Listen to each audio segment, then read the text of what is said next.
There, we're back. Well, you missed the song. No, not yet. Oh, no. Because of the lag. There we go. There it is. We're good. All right. Welcome, y'all. You missed the fun song, but that's okay. It was just a Friends theme song, and we're both idiots. Welcome to Pro Wrestling Throwdown, the week of September 25th, 2022. As always, I'm Caleb Black. This is Luke the Big Dog Williams, along with our in-studio producer, the Mighty Max Fury, and our in-studio editor, Big Bad John. Luke, how's your Sunday? Sunday's going great. Lots to talk about today. A lot of good points to get into, and then, of course, everybody's favorite segment. You're damn right. Of all time, birthdays and bullshit. We got a lot happening this week. Yeah. Yanni says, watching two of my favorite things, first night of hockey and pro wrestling with the guys. Nice. Thank you, Yanni. You're a Canucks fan, ain't you? Yeah, you would be. That's okay, so am I. Don't drink, don't smoke. As always, Max, how was your Sunday?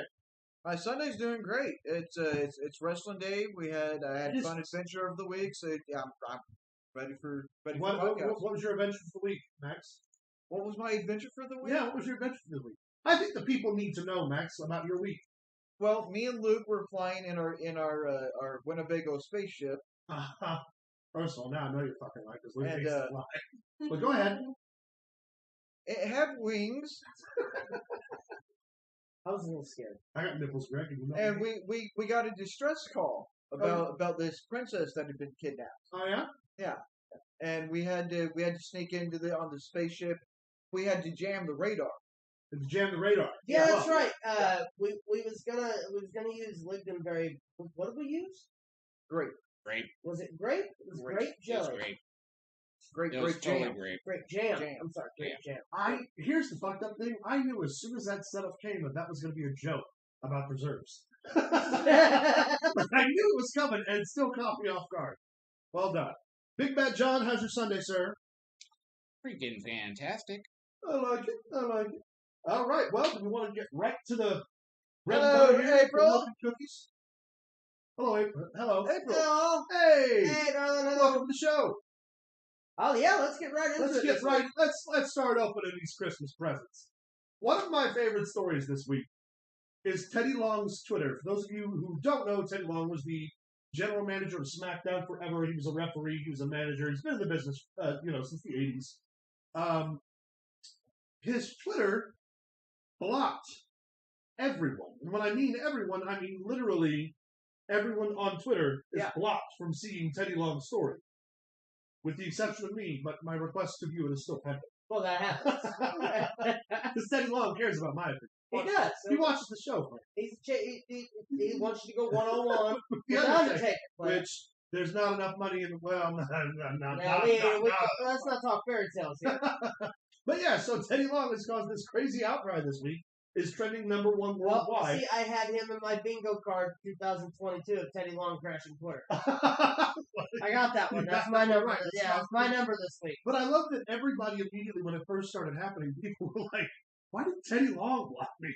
Like, of all fucking people. Because you know what? Teddy Long can do what Teddy Long wants to do. You're damn right. And if you don't like that, you can go one-on-one with the Undertaker. In a tag team match tonight. Tag team three-way 6-man death match with the Undertaker and 4 of his friends. And if Cornette had his hands in it, it'd be some kind of cardboard somewhere. No, don't talk about that. I can't make it.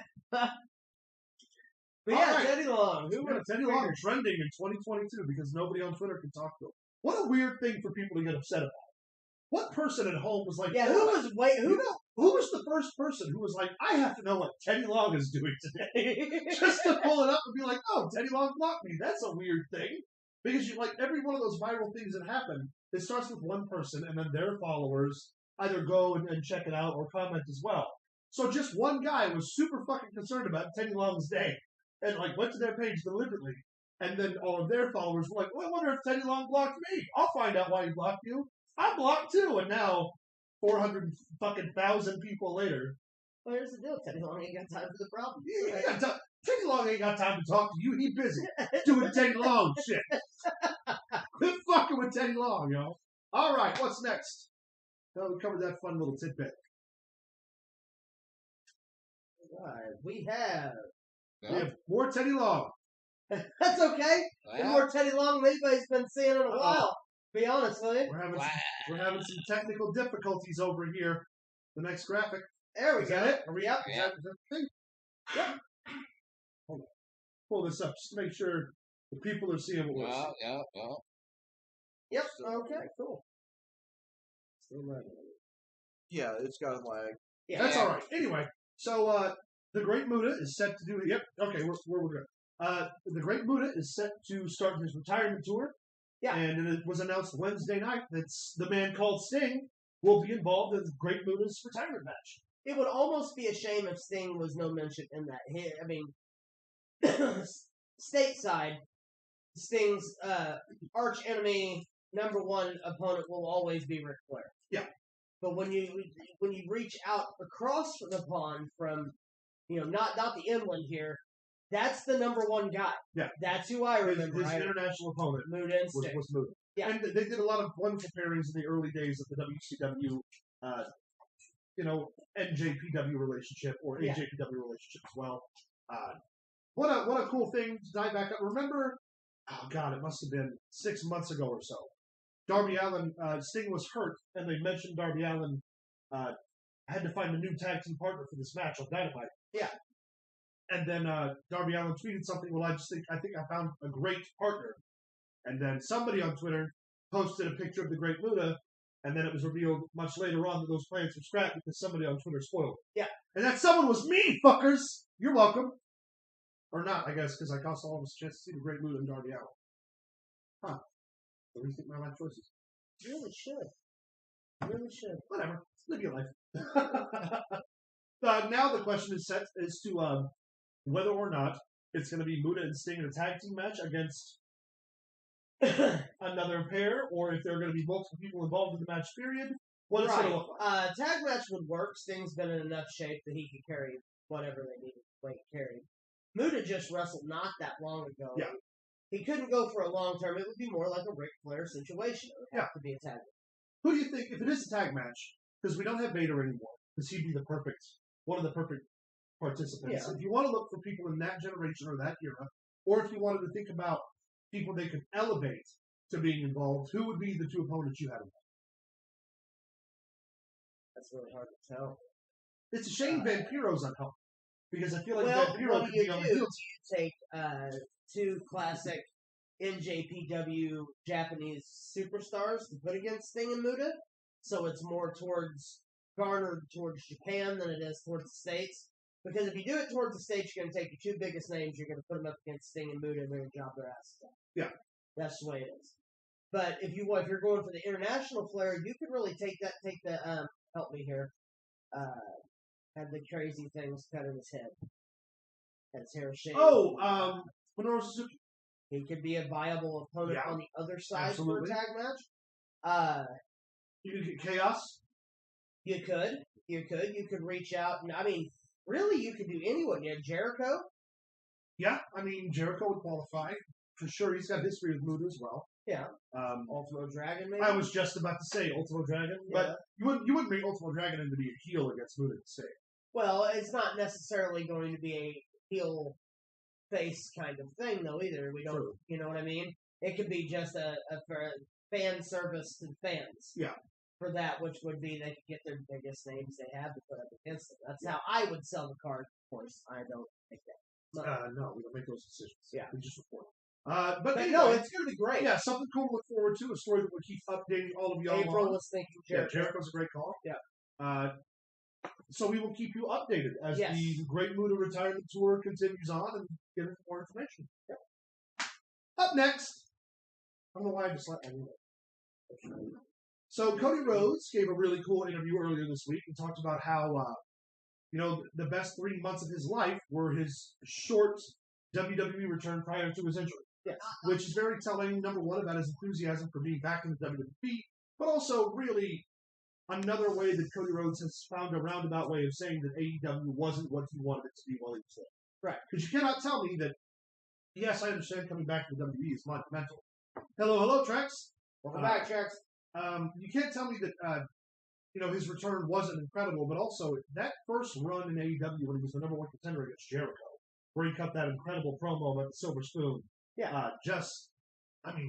Cody Rhodes had a lot of really, really good moments in AEW. So for him to say that, my 3 matches against Seth Rollins were the best time of my career, is really telling. It does really tell exactly what the difference is between where he was in 09 and where he is now. Yeah. And it's really telling. Well, he's another guy. You know, we always talk about how when Drew left, you know, Drew had everything and basically lost it all due to his own poor decision making, and then left, went international, went to Impact, did some stuff outside, reestablished himself, and then returned. I call that the McIntyre. Yeah, but that's exactly what Cody did. Cody left, went to Ring of Honor, went to Impact, went to start AEW, did some time in Japan with the Elite, and became a major star and a major name, which is why he was able to come back with that big money contract. Yeah, I heard of it. Which is really cool. Which we didn't get a graphic for this, but MJF did a follow-up interview where he was asked about what he thought about Cody Rhodes leaving. Yeah.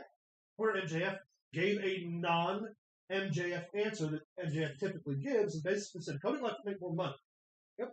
Absolutely no fault there. He's like, no, nobody wants to be in the same place forever. People want to go where they're appreciated. People want to go where they get paid. And there is no bad blood between him and Cody leaving because that's just the name of the game. Well, and they looked into, they asked MJF on that same podcast about his feelings towards Roman Reigns. And MJF's like, that dude's phenomenal. And the interviewer goes, oh, so you watch? And he goes, of course I watch. Well, yeah. He's like, I'm a wrestler. We all don't watch. Drink, don't smoke. He kind of made this goofy look on his face. He's like, we all watch. You know, it's like, you just don't watch your brand. You watch all brands. That's how that works. He said, because some of these people I might wrestle with one day. I'd like to be able to know what they can do, when they can do it, and how they do it. Well, that was always even the Clicks mentality. Yeah. They talked about how when they were on the road, they didn't have a lot of time to watch what the other shows were doing. Yeah. But specifically, they would find time to kind of check out the other shows and see what was going on. That way they could be prepared for what was going to come next as far as competition was concerned. But yeah, no, I think that the whole situation is...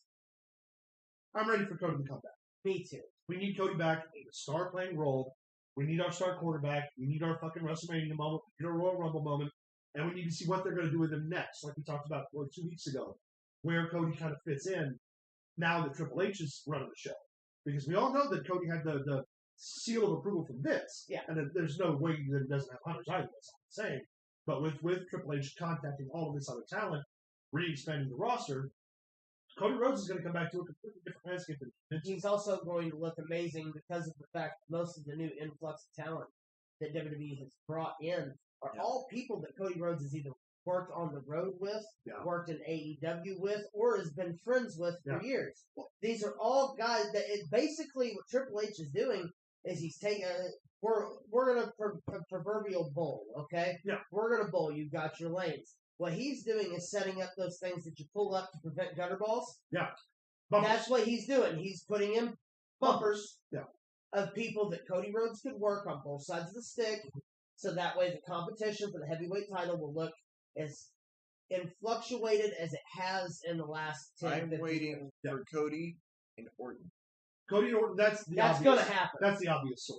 That's got to happen. If they don't pull the trigger on Cody and Orton, I mean, they're literally leaving money on the table. Yeah. That's the one I'm waiting. Yeah, But that's going to be good, too. Think outside of that. Cody and Karrion Kross. Now the Cross is back. That'll be a physical, old-school style matchup because Kross' style. So far from what we've seen since he's been called up, I'm not overly impressed with Karrion Kross. Really? When it comes to this Extreme Rules and you actually get to see him and Right, that's why I'm not. Yeah. I don't mean I'm not making judgment yet. Right. Like right. I'm yet to. He hasn't had a whole lot of exposure. Yeah. You're yet to see what people are talking about. Yeah. No, I totally get that. Yeah. He hasn't had an opportunity for them to push anything forward because of the fact he come in the middle of the Roman storyline to get Roman and Drew off of each other. Yeah. That has been thrown together so quick that they don't want to pull that trigger just yet. You're going to see, in that strap match at Extreme Rules, you're going to see a fight. And it's going to be fantastic. It's going to be physical. It's going to be gritty. But just on top of that, what I was saying before, he's the type of opponent that can work that similar style to Cody where it's going to be grounded, where it's going to be more traditional style wrestling. Yeah. So that's a match I'm looking to. Outside of Roman, outside of Drew, even in Cody, it's going to be great. Right. You could pair Cody Rhodes with literally anyone in the WWE right now and outside of it, and you're going to get a good wrestling match. Yeah.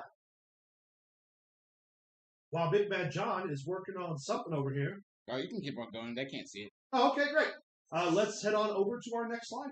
The next part of the story here. Next part of this little journey. Good to see. I can't wait to see Cody Rhodes back. This is interesting right here. What's happening with AJ Styles and Finn Balor? What's up, man?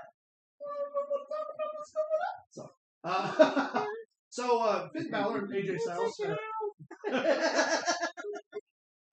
So AJ Styles and Finn Balor had a cool little moment backstage on, what was it, Raw? Yeah. There's a graphic literally in front of me that says Monday Night Raw. Tune in live. Yeah. Where Balor talks about how him and AJ were friends, and he feels like AJ doesn't have his back. We're also going to cover later on about the Good Brothers having gotten their Impact release. Yep. Looks like to be shoring up to do some elite business over in the WWE. Yeah, maybe a little bit of that the original club getting back together. With Omega and the Young Bucks contracts being in question right now over the Punk situation, which we don't have any new follow-up yet. When we know, you know. Yep. It could be very much a situation in the next, 6 months where we see Nakamura, AJ, the Good Brothers, the Young Bucks, Omega. A lot of people Balor. out swimming around for new contracts. Right Right around WrestleMania time, too, which makes it even that much more interesting. We're getting close, folks. If we could just get the Gorillas of Destiny, specifically only to wrestle the Usos, because that's a dream match. But if you would think about the Elite versus the Bloodline, that's a fucking money match. And you can do that. You can do that specifically just with the Balor Club, and you can do that with Judgment Day if you wanted. But if you have all of the Elite, why would you? Why would you need to? Why would you waste the I'm not, because I really want to see Damian Priest and Roman at some point. I really want to see that as singles competitors. But if you're looking at faction warfare, you're not going to get better than the Elite versus Bloodline. Me and Max had this conversation earlier today before coming to plan today's show. That a lot of people don't realize anymore is because of the Usos, or not the Usos, sorry, because of the New Day. A lot of people don't realize that they have made themselves into three-man tag team. They were one of the first. They've made it acceptable to have a third man in your team. So we don't think of faction warfare anymore because of the fact we think, that's that team versus that team. But if you break it down right now, there is a lot of factions. Yeah. In the WWE right now. I mean, you've got the Brawling Brutes. Yeah. You've got the Bloodline. You've got Imperium. Damage Control for the Damage Control. The Vikings. I mean, there is a lot of faction warfare taking place right now that not a lot of people are capable. Well, which sort of Don't drink no smoke. I recognize though that they started featuring three-man tag matches a lot more. Yeah. Before Vince left, specifically because of how heavily six-man tags were being featured over AEW. Too often. Yeah, but their idea was that the other show was doing this. Remember, in 2005, 2006, when Impact really first came onto the scene, they would always open the show with a three-person match. Yeah. And then for a very limited time, if you're watching SmackDown, it was always a three-way cruiserweight match that would open. Yep. And it was like their counter program. They were trying to counter the Exodus. While talking about that, I just had another realization that I can't believe we didn't talk about a second ago. You have Balor, you have AJ, you have the Good Brothers probably coming in now that the contracts are up. If Omega and the Bucks do come to WWE, there's already a fourth member of the Elite there in Cody Rhodes. Yeah. Which I didn't even consider just now. But then you've got another four-person pairing that could go up against the Bloodline. Which would be a lot of the Bloodline really getting to test their team limitations. Yeah. Yeah, no, and the story would write itself. Absolutely. And then you throw in fucking Drew and the Brawling Brutes. Yeah. Why don't you? Why don't you? That's what I have at least he wouldn't have to turn around that stupid pointless sword anymore. Here, Yanni says, speaking of the Bloodline, the shout out to the Elders being the reason Solo is now on the main roster, and Roman saying it may have been them that sent you, but you answered me, not The Rock. That's really cool, because that is actually something that Max is going to break down for us here in a little bit. But good looking ahead. You pulled the John Wagner where you spoiled our show. Yeah, John was here early.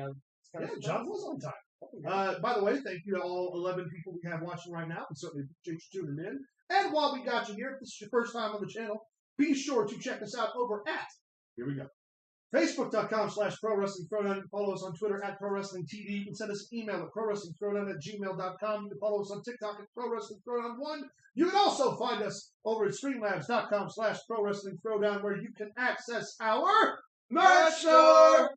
And over at the merch store, you can find all sorts of goodies. We got beer koozies, we got shoes, we got a limited edition notebook right now that's only going to be running until, the second week of October, and then we're taking it off. Third week of October. We are also still selling the limited run of the Pro Wrestling Throwdown bikini with our faces on the top, my face on the bottom. If you're crazy enough to buy that, thank you so much. We've already sold a couple of them, so we really appreciate that. Check out the merch store. Also, you can donate over there if you feel like helping out the channel. No donations are expected, but every single dollar you spend over at the merch store gets you entered into our contest for our drawing at the end of the month. Every single dollar you donate gets you another series of entries. Yes. And so we're also going to be doing, now that all of the, we talked about last week how we were waiting on a couple of transactions to clear before we did the drawing for last month's gift. Yes. Everything is cleared, so that drawing will be coming soon. This drawing at the end of this month is going to be a personal phone call that we will do live on the air with you while watching the show. It won't be an item of merch, but you will still get a certificate of authenticity mailed to you with our autographs on it. That way you get something for your trouble instead of just a phone call. You got something physical. So be sure to check that out. We'll probably get to doing the drawing for last month next week because we didn't prepare for it because the transaction just cleared. Yes. So we are going to work on a Mac shirt. We're going to be working on a couple of new designs that are going to feature all of us. Got to figure out how to come up with enough fabric. Yeah, we're Jesus. It's like a T-Rex but the other way. So thank you all for your support. Thank you for tuning in. Thank you for showing up. Also, if you are joining us for the first time here, if you want to participate in the chat, you got to be a subscriber, so please check that out. You can also, wait, there was another thing I was going to say, but I lost my train of thought. Oh, don't forget, please, to like the video here, like the live stream. Every single one of those likes helps the algorithm, helps us get into the market that we want to be in with viewership and content, as always. Thank you guys so much for your support. Now back to the show, now that I'm done rushing this plug. Here. That was extra. I'm a fucking salesman, dog. That had a whole bunch I could sell a ketchup popsicle to a woman in white gloves. Dripping with shame. Ketchup popsicle. All right, what we got next, Good Man John? There they are. That's what you were just talking about, actually. The Good Brothers. The Good Brothers are officially done with Impact. They're now free agents. Now the question goes, they can still obviously go back to Japan. Yeah. Where they're most notable, where they make their money. Yeah. They could still sign with AEW. Also true. If they want to go back there. I don't see that happening right now with the Elite being in flux. Right.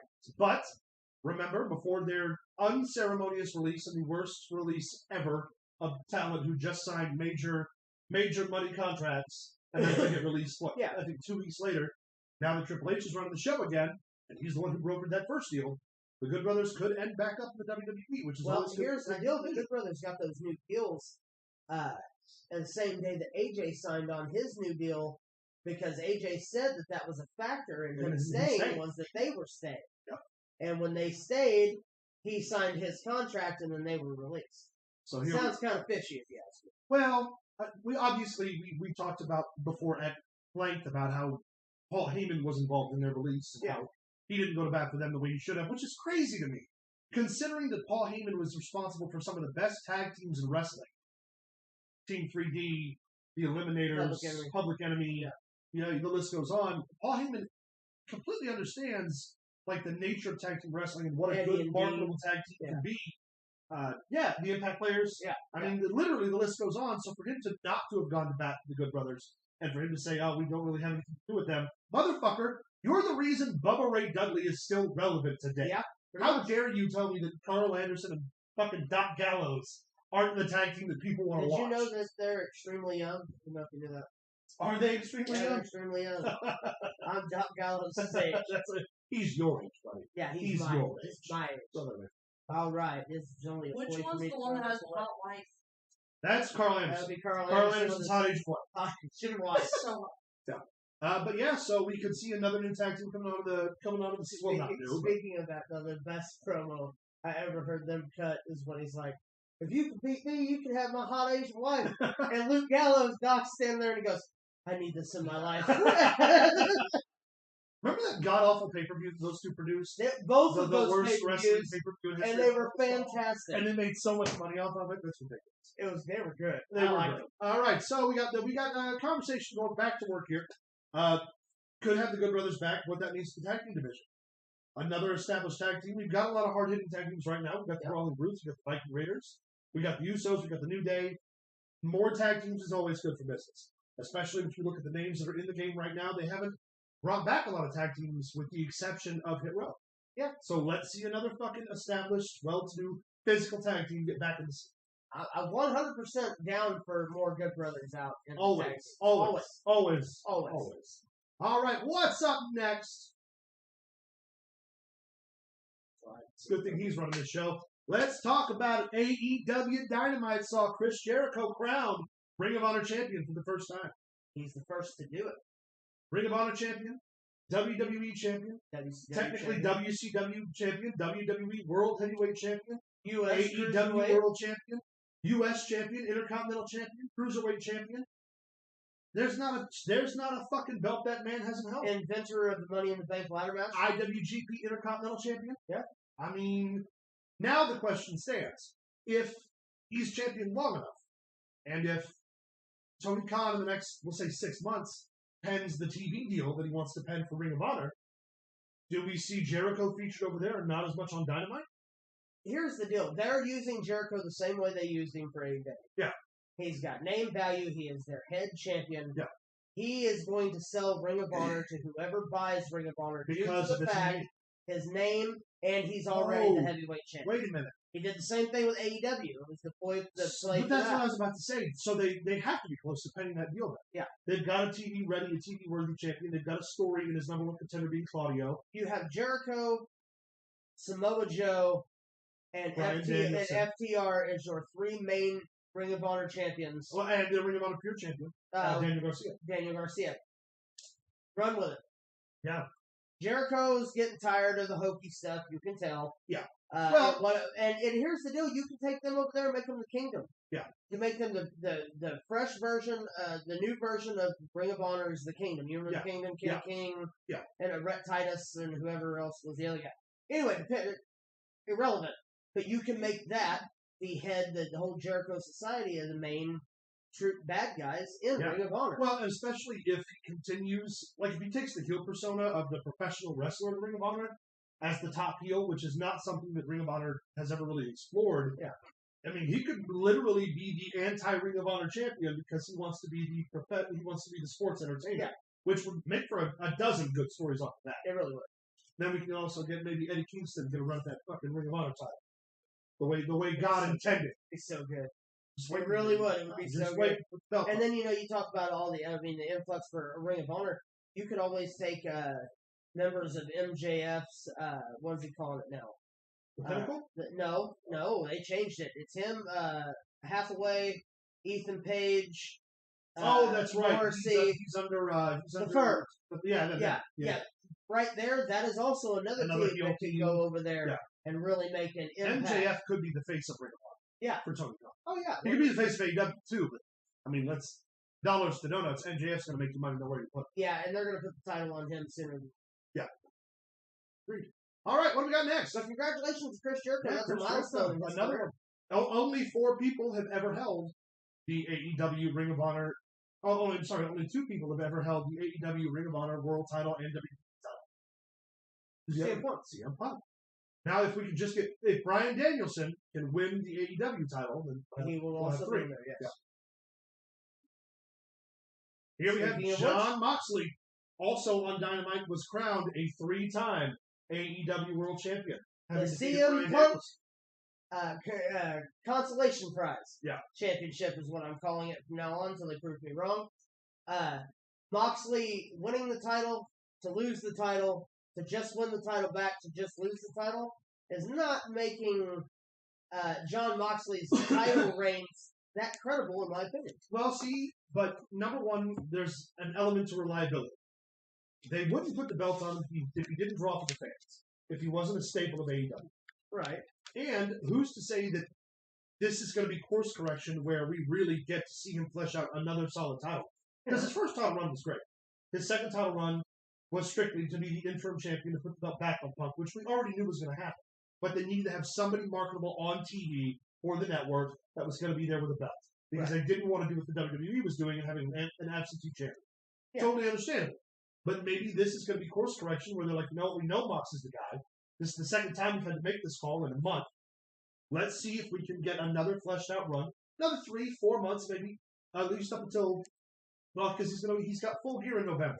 Yeah. And the obvious solution there is going to be MJF. Do they put the belt on MJF there? Probably not. Yeah. Now, you'll want to save that for, like, All Out the following year. Unless you have something extremely big that you're bringing in, no, you don't do it. So let's keep the belt on Moxley for a minute. But the argument to that is you've got to start bringing up opponents that are going to work on Moxley's level. Because it can't be a thing where he's defending the belts against, like, he's going to be defending the belt next week against Juice Robinson.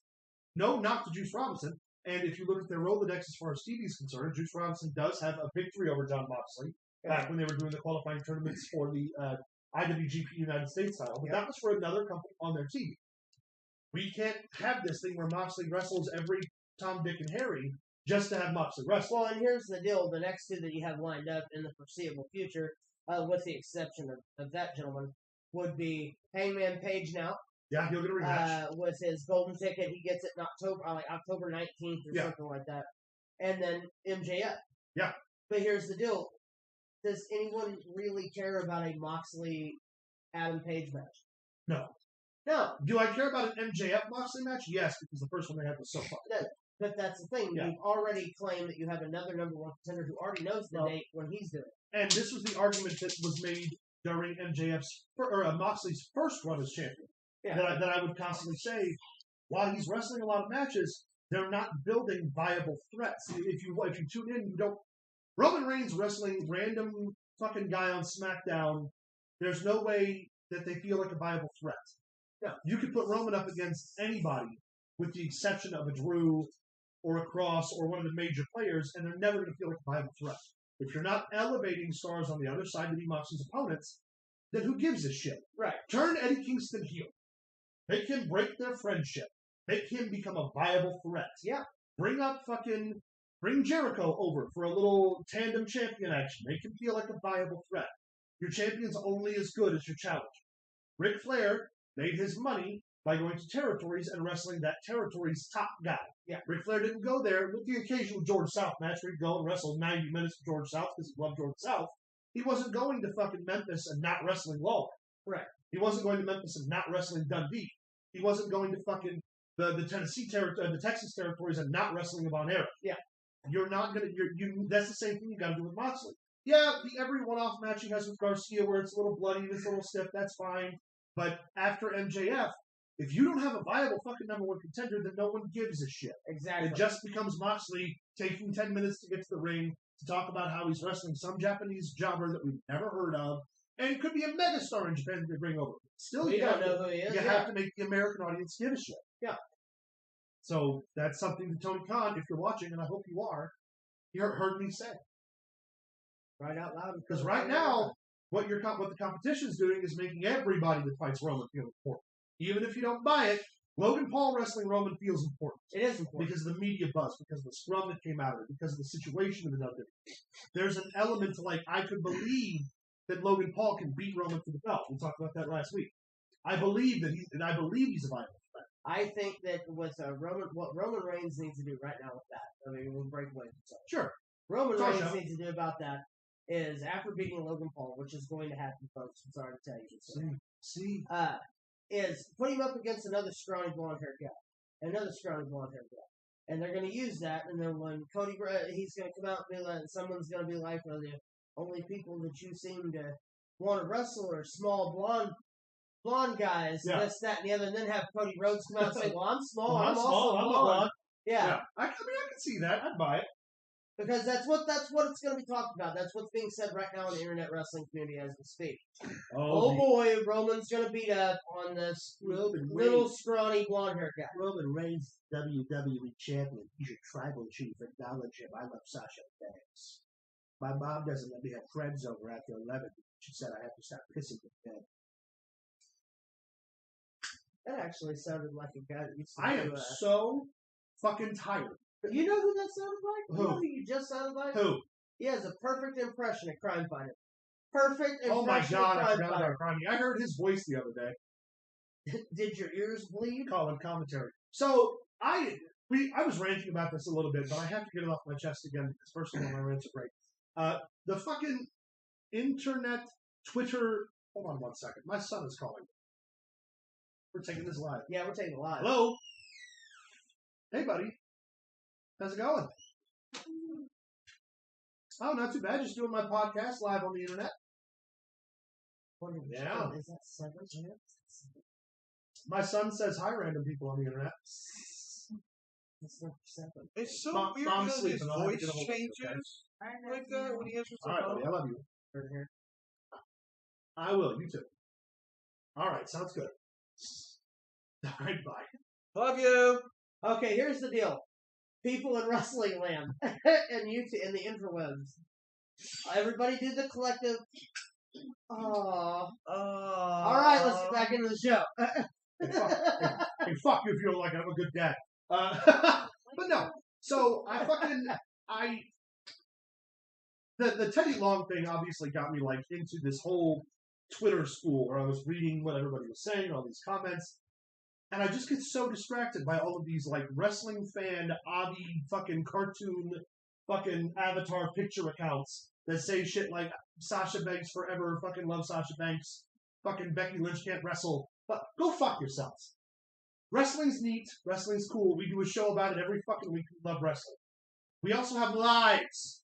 And if you are a person who gets on Twitter 24/7 to talk about how much you hate Sasha Banks, get a life. She has so much money she doesn't care. No one cares. The fucking people who like see fucking wrestlers do a wrestling thing and are like, I don't understand why they did that. Triple H is stupid. Shut up! Shut up. Take a shower. Go drink some. Shave your neck. Get a job. And then, like a normal person, let wrestling be a hobby. I also tune in every week Sunday at 7 You p.m. obsessive fucking weird. And I'm obsessed with wrestling. Again, we do a show about it. But you know what else? Well, I'm not going to say what I was about to say. He does shows I about will other get things. myself. He does shows about other things I too. got lots of shows where Links- other links in the where other description. cool stuff happens. Links in the description. Just saying, man. Get it together out there, Twitter. You're killing me, Smiles. Do you feel better? Why not? Do you feel better? No, because where were their parents, Luke? Where were their parents? You know if Teddy Long. Where were your parents? You know if Teddy Long. One was at work, and the other one Yeah, you know, was don't worry about the other parents. was busy. She was She was busy. hanging out with Luke. Yeah, she's busy. She's busy. She's all fine. right. It's fine. Unpack my childhood trauma right now on the internet. Yeah, today on You Know What Grinds My Gears. Damn right, you fucking just weirdos, man. It's cool to be a wrestling fan. It's not cool to be a dick. Unless you can make being a dick cool. Which you can't, because I have the monopoly on that. What Next do you slide. mean, new segment? He does this every week, Yanni. Every week. I do it every day. I'm not mad about something. I'll be mad about something later. All right, John Moxley's world champ next. I guess. Yeah. Here we go. Yes, it's Here we best go. thing to happen on Dynamite. We saw the other title changes, but let's talk about the Acclaimed finally picking up the AEW Tag Team titles. Here's the deal. It's a long time coming. Man, that match they had at the pay-per-view where they were just on fire and the fucking crowd loved them. The fact that they didn't pull the trigger but immediately scheduled the rematch because Tony Khan recognized how over they were, and here we sit. Finally, fucking after 3 years of hard work, and keep in mind, the Acclaim came out initially as an unknown tag team. Yeah. Got themselves over with the rap that they do themselves, the music that they do themselves, their in-ring ability, a completely organic act to AEW. Everybody always complains about how AEW pushes former WWE guys, and here you, or former international guys for that matter, and here you have a legitimate homegrown talent as your tag team champions. Yep. And they did all the hard work on their own. Yes, the rub from Billy Gunn don't hurt. No, Because it Billy doesn't. Gunn is, a household name. Well, when it comes to tag team championships, his name's kind of synonymous with the thing, considering he's one of the greatest to do it. Exactly. But man, look at all the cool matchups we're going to get now. And it's a fresh face in the tag team division. It's not the Young Bucks again. As big as an FTR fan that I am, they've got 3 other tag titles. They've got obligations. They got other shit going on. We needed a new tag team. We needed fresh perspective. We needed somebody that the fans really You know got. what we really needed? Seriously, you know what we really needed Tell for me. this whole win? Tell me. Is the fact that now, I said it to you off camera, Keith Lee. It should be in a heavyweight or TNT title TNT title position picture. because he Come was on, an NXT heavyweight champion. Yep. You know he can carry a heavyweight title. Yep. Why would you saddle him in a tag team with his... First off, he's good on a stick. He is damn good with the stick, especially his heel persona. He flies like a cruiserweight for as big as he He's is. got power. He's got He's power. got class. He's got drawability. He speaks smart. Yeah.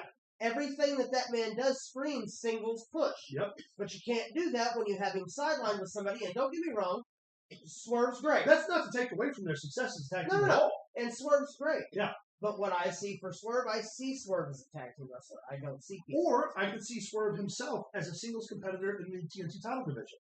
They're both too good.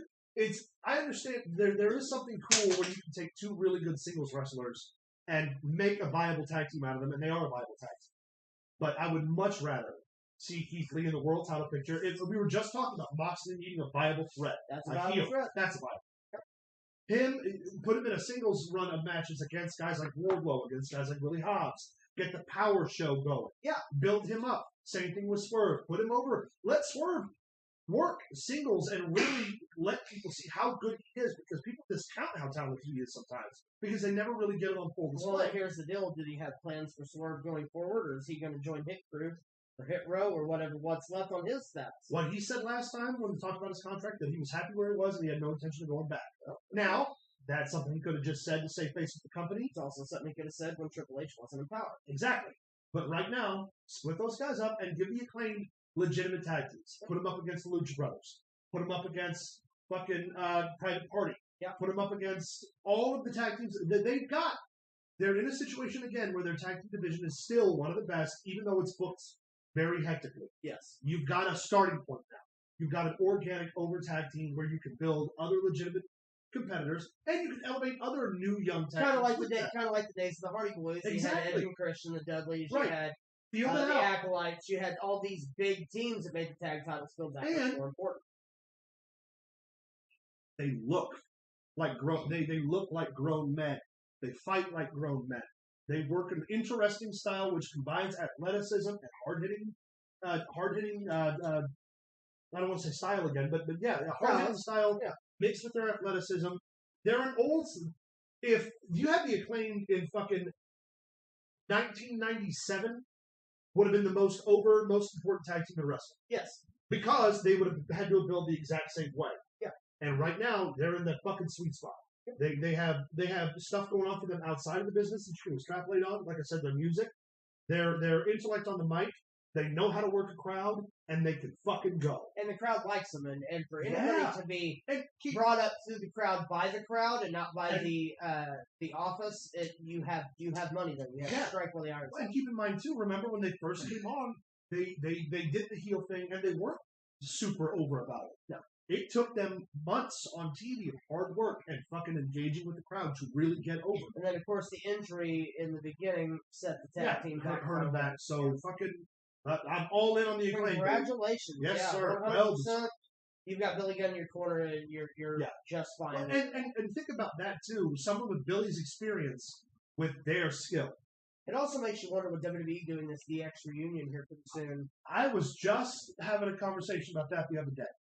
If Billy Gunn, Triple H is running the show. Yeah. So we saw Jericho come over for the Stone Cold podcast. Okay. Who's to say Triple H doesn't go knocking on the door and be like, hey, give us Billy Gunn for one night. Everyone wins. Everyone can talk about it. And in exchange, they'll give you something. They did it with Impact with Christian and Flair. Well, they also did it with Mickey James in the Royal Rumble. Exactly. I want to cut in on that for just a second. Let's hear it. Because it's funny you mentioned all that because I just had a brilliant idea. Welcome to the show, Bethany. You know how the New Day always comes out dressed as like other old wrestlers and stuff? Why don't they come out as the New Day Outlaws? The New Day Outlaws. New Day Outlaws. I'm sure they've done a DX thing before, haven't they? I don't know if they have. They may not have. They have. That would be interesting. That would be amazing. Here it is. Here's your trade. Give us Billy Gunn for a night. We'll give you the New Day for it. New Day versus the Acclaimed. Come on, baby. There's money there. There is money There's there. money there.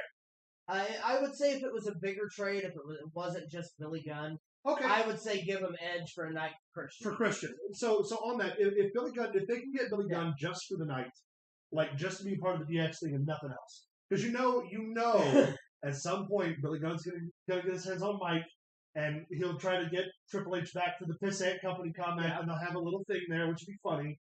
Who is somebody you can send over for AEW from the WWE that could be there for just one thing? That could be there for a Jericho Appreciation Society celebration where somebody from the WWE shows up. And it's like, I'm a big Jericho fan. Like Kevin Owens. Yeah. Kevin Owens could show up on TV for AEW and be like, I love Jericho.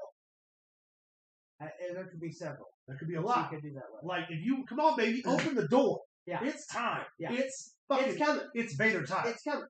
It is.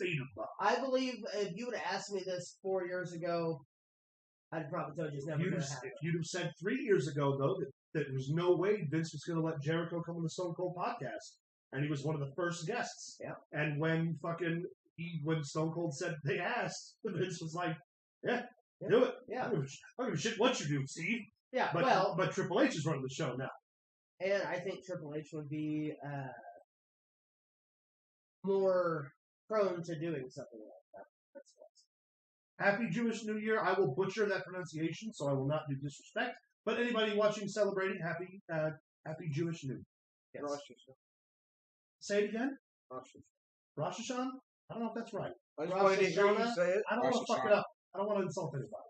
Rosh Hashanah. I'll insult wrestling fans. I'm pretty sure I said it right, but I don't want to say it out loud either. All right, what do we got next? We talked about the Acclaim a little bit. Very proud of you. Oh, yeah. Soraya left the WWE's page, returns in a wrestling spectrum to AEW. They're already proving that the ratings win-loss system doesn't count. Nope. But why? Why is that? Because it showed her face on their website. And it has singles. Yeah. 0-0, tag, 0-0. They have trios. They have trios. And it says 0-0. And we all know that that's a fake number. You did. Don't you start with me. I'm just making sure we're on the same page. It's all I'm saying. We're now. Oh, my God. What? It's the truth. She's very good in trio style matches. Oh, my gosh. We are going to get canned for this. No. Soraya, though, does make her AEW debut. She was one of the holdouts, would not give up her Twitch, would not give up her social media during the embargo, did not cave to the WWE, got her release, got medically cleared by another doctor, and now she's over at AEW, and she's back in the game. Getting ready to make real money. Yeah. She's going to add a whole breath of life into the AEW women's division. She really is. In a huge way. Yeah, the Paige is a giant... Soraya. Soraya. Soraya Knight. Is a huge get for AEW in the women's division, even if she never laces her boots more than once. Just having her on TV, just having the presence. All you need. Yeah, with her, the first thing I noticed is that they had the big stare down between her and Britt Baker. See that match. That's a match I want to see. I want to see Paige, or I'm going to call her Paige. That's just the way it is. I want to see Paige and Hikaru Shida. Yep. I want to see Dr. Paige Britt Baker and Thunder Rosa. I want to see Rhea Ripley. Come on, baby. There's a lot that can be... Or not Rhea Ripley. I'm sorry.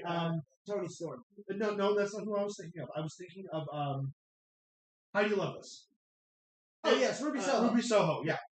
Yeah, there's so many things that she can do, not just in the realm of being inside the ropes. There's a lot that she can do for promotion-wise. I mean, she ran on that WWE Fox show for the better part of a year and a half beforehand. She's been a media ambassador for years. You realize that Renee Young on there is the last one of the Thanos Glove. Yeah. Because they have Samoa Joe, they have CM Punk, Adam Cole, and her, the only one that they're missing. Yeah. Did you see Soraya's tweet about Renee? Well, she put up a picture of her and Renee together, and she was like, by the way, Renee knew, and she didn't leak it. As a run back to the whole who's leaking what. That's fantastic! But no, Toni Storm in that Fatal 4-Way on Wednesday night before they made the big debut of Paige. Had one hell of a fantastic match. For probably the best female superstars we have right now there. Agreed. And they just tore the house down. And then, of course, like I said, with her coming out, with her screaming, "This is my house," it brought me back to when she showed up on Raw from NXT. Yeah. Well, she showed up and she was like, who was it? AJ? She beat for the title. The AJ Lee, first night in. But she come out and she CM goes, Punk's wife. this is my house now. Yeah. And then, of course, AJ stepped off after that, which, by the way, also congratulations goes out to AJ Mendez, formerly AJ Lee, with her WOW women's wrestling thing. She made her debut as a commentator on that show the other night. Yeah. Congratulations Is to WOW her. running now? Yes. Is it on? Yes. I- It's in local syndications right now, and it hasn't made the primetime cut yet. Well, shit. We're gonna have to find a time to watch that. Yeah, so we can do a it's review in on it. only certain markets right now. But still, But she made the debut of being behind the commentating booth for that just the other night. I don't know if it's a taping or or what it was, but congratulations nonetheless. hell yeah. We're finally going to get to see that we've talked about for 2 years now when they first announced it. Yeah. That we were going to get an all-female wrestling federation with top-notch Stars, athletes. yeah. This is what we've got. And it's coming up sooner than later with the transition in the wrestling business, Triple H taking over and everything, and more emphasis on female wrestling today more than there's been in the last, 40 years? Yeah. Women's wrestling is as over as it's ever been Yeah. right now, and for an all-female led professional wrestling primetime show. Primetime also, not a Saturday morning gimmick, not a Right. Sunday gimmick, a legit primetime wrestling federation spot in the middle of all this where people are starting to be like, hey, we can work together. If you send me this, I'll send you this. Right. If you send me this, I'll send you this. It's like it would be an entire OVW style for a breeding ground, what Ring of Honor should still be and is not, or Impact should be and is not. It can only go up from here, so congratulations on your debut show. Absolutely. All right, what do we have next on the docket?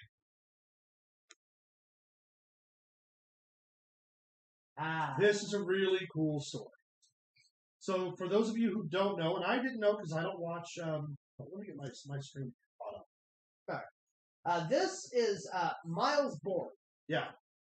I was watching NXT Level Up the other day, and I saw this gentleman start to perform on it. And he was, I mean, you can tell he's green. You can tell he's new and young. But hungry, and had that it factor, that wow factor. But everything that he seemed to do was about a half a tick to a full tick off. Yeah. There's something about it I couldn't figure it out. And then this week they announced through WWE.com that Miles is the first legitimate deaf Professional wrestler. to work for the WWE. That's huge. So then it caught with me. Okay, that's why he's a half a tick off. Yeah. Or a full tick off, Because because that's going to come with time. All physical cues. Yeah. Which is, you have to be good to do that without, obviously I'm sure that there's a system of communication and planning out their matches. Yeah. But in order to work them live, using only physical cues, because you can do that where you don't have to communicate in the ring at all. But you have to be one of the top 1% of professional wrestlers to be able to do that. So for them to be able to do that and not even have the backup of an audio cue, that's fucking impressive. And once Miles is seasoned a little bit more, may end up being one of the biggest fucking success stories in wrestling. Yeah. Because if you already have that skill and you have that emotional story, that background, that element of adversity that you have to physically see someone overcome, combined with talent, that is fucking printed green money for days. Yeah, when I seen the story pop up on my feed on my phone, I was like, okay, that makes sense. You can find this athlete's matches on NXT Level Up, either on Hulu or which Peacock Luke or tells me YouTube, every single week I should watch. or I never did, wherever so I'm you gonna have can to find it. I'm telling you, go and check this kid out. This kid is going to be a megastar. Amazing with just a little bit of salt, And a little bit of pepper. Just a little bit. And I'm telling you, we're going to see a main roster debut for him within the year. And just think about people love underdog stories organically. Every movie you watch is an underdog story. Every with that element written into his biology alone and his legitimate skill, that's fucking money. That's your next baby face for the next 15 years. Yeah. At the top of the heap, at the top of the pile, and it's a really And Also- here's the deal: he doesn't care that you boo him because He can't he hear can't you. hear you. Well, and that also speaks volumes to like how far the WWE has come as far as inclusion is concerned, and as Yeah. far as like their program legitimately trying to find the best athletes in the world to make professional wrestlers. And here we have one that is just the perfect storm of I'm going to be the biggest babyface in wrestling history. If the seasoning comes along and the writing comes along And and the timing comes helps things good. Before we get on to our next slide, I would like to go from one of the shining spots of professional wrestling to one of the shit stains of professional wrestling, Vince Russo? and say that I was watching on YouTube yesterday and saw a clip for 911 on Fox. Not a sponsor. And I know where you're going. guess who popped up? Joey. But Joey Ryan. Ryan. For somehow or some reason, he is flying under the radar and getting jobs. This man is a sexual predator. He's a pervert, and he has no business in any faction of any kind of living whatsoever. And he keeps popping up in these random shows on TV, and I don't understand how. He was fired from Disneyland. Yeah. Let's be real here. He was suplex goofy like that fire. But the point is, quit hiring this guy to be on TV just because he's a wrestler. It was a wrestler. What? Well, to give some levity to that and some credit to that, while he was a wrestler, he has an agent and he was working full time as an extra for a lot of network shows before all of the allegations came forward. Before he basically lost his credibility with the public, he was already doing that. But he's lost his credibility. And hiring the absolutely man. stopped hiring. Yeah. It disgusted me when I saw it because you watched that show with Rich. Yeah. And no, fuck him. I have ad nauseum talked about my disdain and my dislike for Joey Ryan before everybody else called him. Because I was the crazy one in an argument 10 years ago, or 5 years ago, when I was like, I'm not fucking taking the dick flip. Mm-hmm. I will not do it. It won't happen. No, sir. And here's the other thing that gets me, though. All the shit. Okay, now we're going to talk a little bit. All the shit that he does, or all the shit that he did, is the same shit that Effie does. And now there are starting to get reports in some small circles that Effie is problematic. I don't see it I don't myself, either. and I've never witnessed it. But you don't have to do stupid shit that involves groping the privates of another person to get over. No. And I understand there's a market for it as far as comedy is concerned in wrestling. And again, we're talking about the same business where the AWA World Championship was lost when Jerry Lawler pulled down Mr. Perfect's tights and showed his butt. I get there's a market for some physical comedy.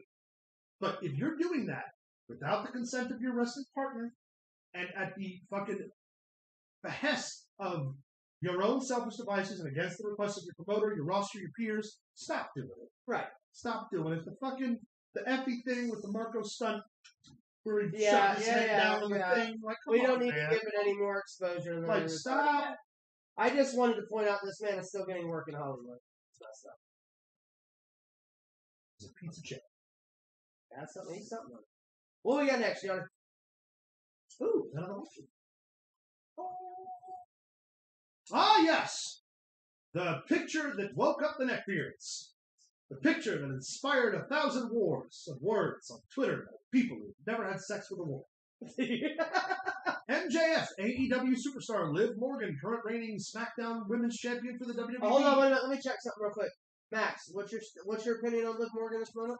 Fucking hate Liv Morgan. Okay, we're still at hate Liv Morgan. So Well, that's crazy because she says wonderful things about you. Really? No. So anyway, obviously this picture starts making around on Twitter, and all of these sleeping cave trolls who had ran out of Mountain Dew and Percocets decided to wake up and start talking. And it always is the same discourse if you see professional wrestlers from different companies, specifically AEW and the WWE. dude, Perkins. No. Jesus. Riding down Lake Havasu. What kind of night video game playing have you been doing? Good lord. The cool kind. No, fucking of course, like Twitter wakes up and all of these fucking insidious, just garbage bag cartoon avatar Did having you say garbage bag? Are we never talking about Jordan Grace? having Is that what you're showered ever, goes to cons wearing dirty t-shirts, tries to touch people inappropriately, fucking neckbeards, decide to get on Twitter and talk about, Oh, Liv Morgan took a picture with MJF. I don't like her anymore because she doesn't love the WWE. So I don't give a fuck. I just want her to so, learn to wrestle. so hold on. So you're against? against the trolls? Yes. Adamantly. Make sure everybody's on the same level. Just- Max, just but your hatred level for Liv Morgan is at what percent? Yeah, I still fucking hate her. I'm gonna Okay. say that's a good 70%. But your disdain Right. comes from your opinion that she's not a great wrestler. It No, doesn't no, no, come... it's not my opinion, it's a fact. Okay, either way, that disdain is generated by that perspective, and it's not because she took a picture with MJF when MJF wrestled with. I don't give a fuck about the And my picture. I mom don't care doesn't about let me the watch TBS anymore because I couldn't stop masturbating while Friends was on. Get out of here! Get off Twitter! I don't care. Get off Twitter, go take a shower, shave, Can we point out the fact here? maybe have a salad. Let me play devil's advocate. See what I'm doing? MJF not talking to Here's the First deal. of all. All the Get off my MJF dick. all the MJF is trying to do is to do what a lot of SmackDown greats have done, and that's see Liv Morgan's bedroom. That's all he's trying to do. Leave the man alone. Oh, Let him do what he wants. outside of Leave that, him alone. outside Like of a that, bedroom match? congratulations to MJF, you just got engaged. Huh? I said congratulations to MJF, you just got engaged. Yes, he did just engage him. From what I understand, that Liv Morgan is one of her friends. So what I'm saying is there's still a chance. All I'm saying is that there's still a chance. He's MJF and he's better than you, and you know it. You're not wrong. I mean, I can't get away from these weirdos. Here's the thing, dude. That's why Teddy Long left Twitter. That's exactly exactly Teddy Long what it is. blocked all of you because He he went- loves MJF. He got to see that picture first when it first dropped on Twitter and He went, said, "Not "Nah, Clea." She about to go one-on-one with Undertaker. I can't. It's fucking. It seeps into my bones. It's a visceral hate. I hate them more than Max hates Liv Morgan. I hate them more than you hate Jonathan Gresham. It's not that I hate Jonathan Gresham. I just think he's a piece of shit. If she could just like learn to hit her mark, she did hit that table well. I was That's the wondering only thing she did well. Maybe The only thing she did maybe well. she could hit a couple of these marks and they would stop getting on fucking Twitter every. You know what? That I'd be down with that. Remember when? Okay, the UFC fighter a couple of months back. This is a real story. He fought in the UFC. Some Twitter troll posted a picture of his wife or something and said something super disparaging. You know what that guy did? Found out where that dude lived, went to his house, and punched him in the face. Now, I'm not saying that's the solution, but I'm also not saying it ain't. Well, here's the deal. Jay and Silent Bob went around. I want to thank Astrid for joining the chat. Yes, Astrid. Thank you. Welcome, for it. Wilbur. No, here's the deal. I know that Twitter's always going to be a cesspool. I get that. And I understand it's especially toxic in the wrestling community. I get that too. But at some point, you have to go outside, take a breath of fresh air, and stop being a fucking asshole. There is no law or no rule against two people from different companies being friends. I hate to tell you folks, most of the people you watch on TV are friends. Could you imagine what Twitter would have looked like during the Monday Night Wars when guys from WCW and the WWF would go to strip clubs together after the shows in the same town? Yeah. Kevin Nash and The Undertaker, as friends in the WWF when they worked there together, were notorious strip club going buddies. Yeah. Until they were told they couldn't do it anymore. When Kevin Nash went to WCW, they would still do that. Yeah. Could you imagine one of these Twitter fucksticks walking into a goddamn... Well, first of all, they're never going to go to a strip club because they're afraid of women. But just imagine if one did and had the audacity. I saw Kevin Nash with The Undertaker. He's going to go back to the WWF because he hates us. Go home. Actually, get out of your home. Get out of your parents' house. They're tired of you too. Your dad let you live there because your dad let you stay there because your mom nagged him enough. Not a garage, it's a carriage house. Fucking goddamn fuck. Do you feel better for the second time tonight? No, I'm not done yet. I'm going to turn this light back on, though. That's what he did. Whoa, that was magic. Caleb, while you were going, like And another goddamn fucking thing that I have to say. Stop using cartoons as your Twitter thing. It's not funny.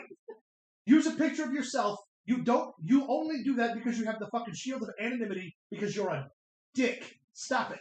Grow up. You're like 45 years old. Stop watching My Little Pony.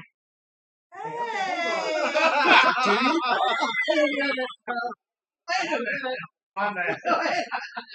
You could have been. Damn. You could have been. Why did you go to Great. Cody, bro? Yeah. Let's do that. That had me fighting for it. Caleb Black hates Brodies. 411.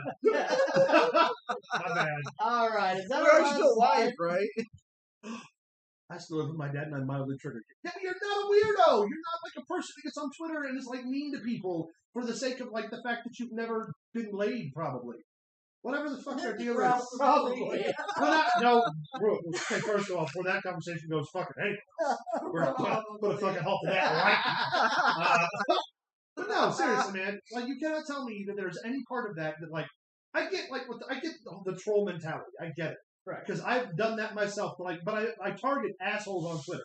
I target them specifically, and then like the guy that I got my other account banned for because I would tweet every single phrase from the Lord of the Rings books because he said something mean to someone, and it was like 3,000 tweets long.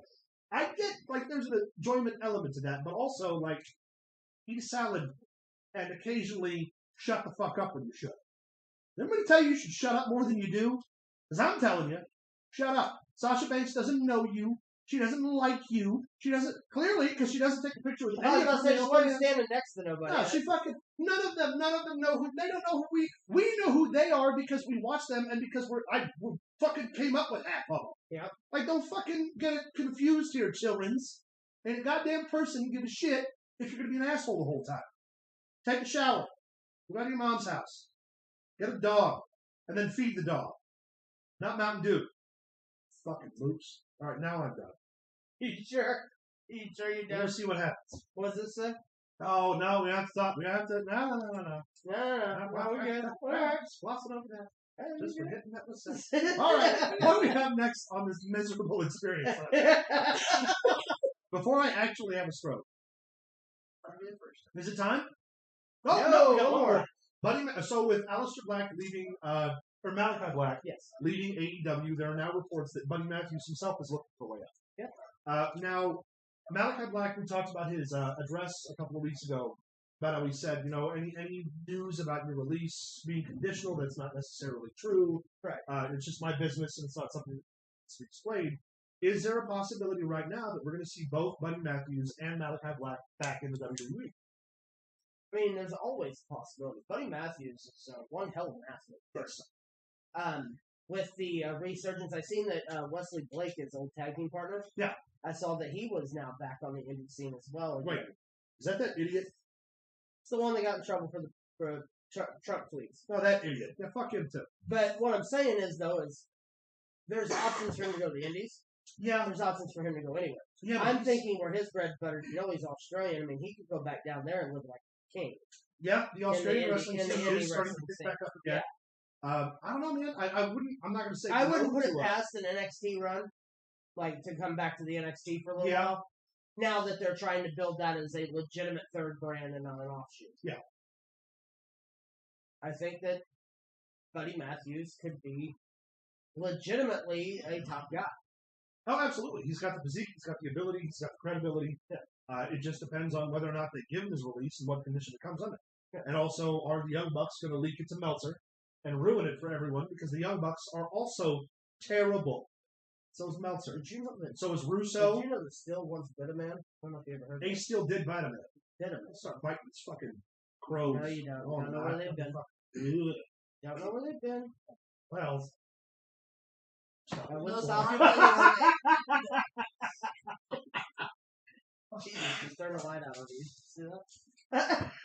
He said, Also- "To hell with this. wouldn't be the first time. Closing time." That's how it is. All right, with that, I think it's time. Is it time?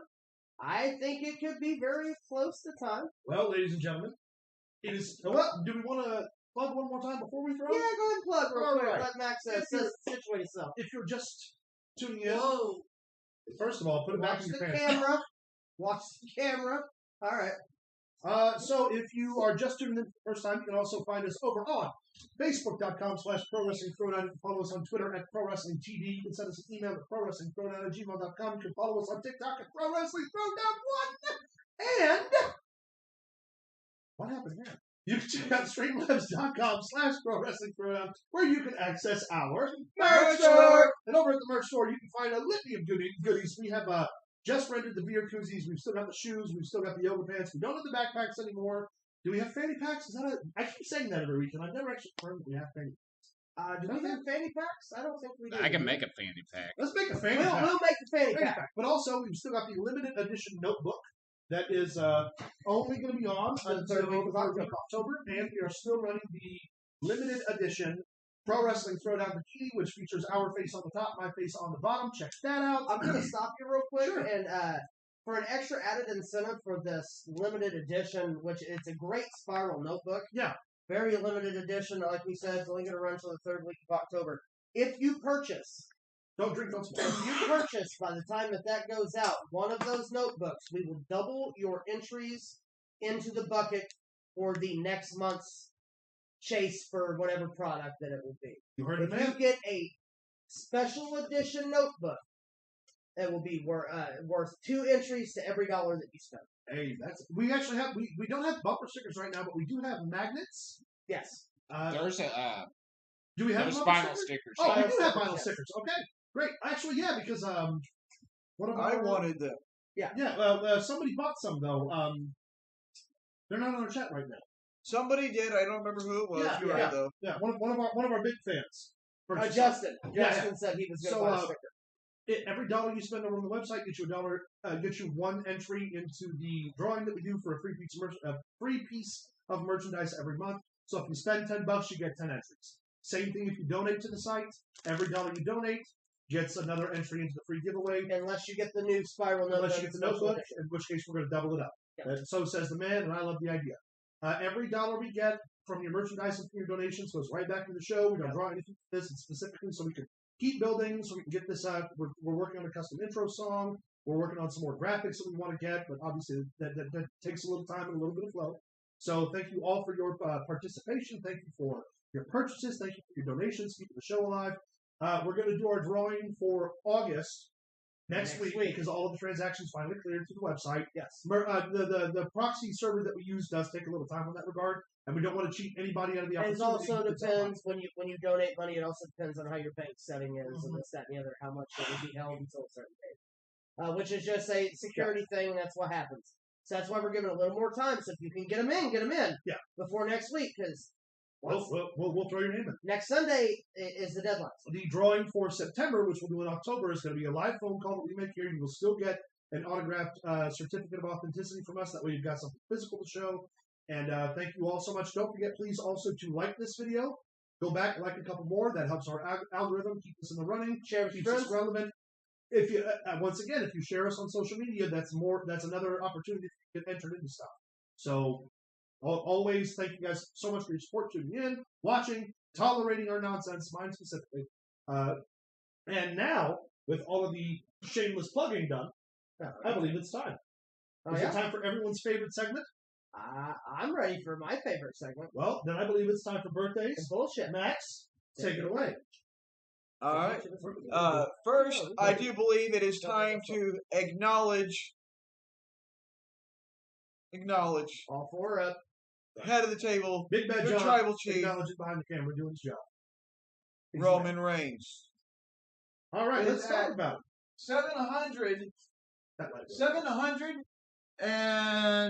756 days that may be off by a couple days.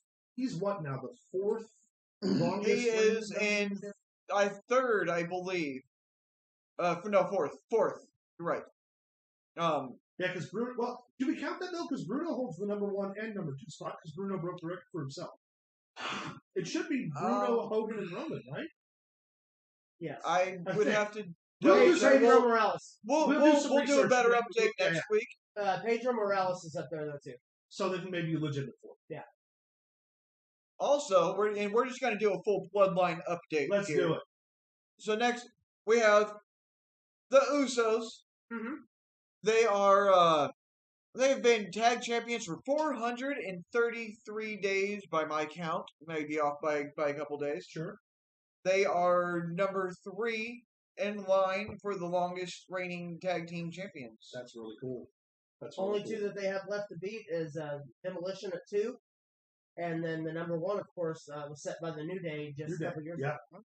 So they're getting close. They are. Also in this picture, we have Solo Sikoa. Yep. Now, the reason I'm bringing him up, Sure. why is he no longer holding a belt? Slide it. The reason that he's no longer the North American champion is on Tuesday nights, NXT. He was called into the office of NXT General Manager Shawn Michaels, who told him that you were that you are no longer a member of NXT. You have been called up to SmackDown. Yes. Therefore, I'm going to have to take the NXT champion, North American. North American Heavyweight Championship away from you. To which he was like, it's okay, I just wanted to make sure I had Bloodline's unfinished business taken care of, and I'm fine with it.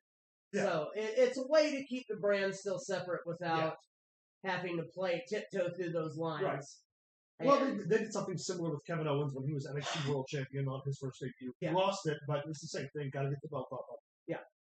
And they didn't want him to lose No, the because that would have hurt the championship Bloodline. because that would have hurt the Bloodline. They ran that segment on SmackDown where they said that Solo was called in by the Elders. Yes. To which The Elders, by the way, were actually featured are Afa and Sika Yes. of the Wild Smokes. Wild Samoans. They were featured during Roman Reigns' crowning ceremony. The 2 oldest members of the Samoan dynasty still alive. Roman's, actually, one of them is Roman's daddy. Yes.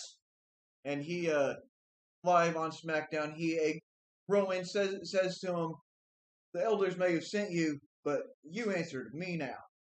And Very cool. Solo acknowledged Roman as his tribal chief, as well as the newest official member of the Bloodline, The honorary Oos.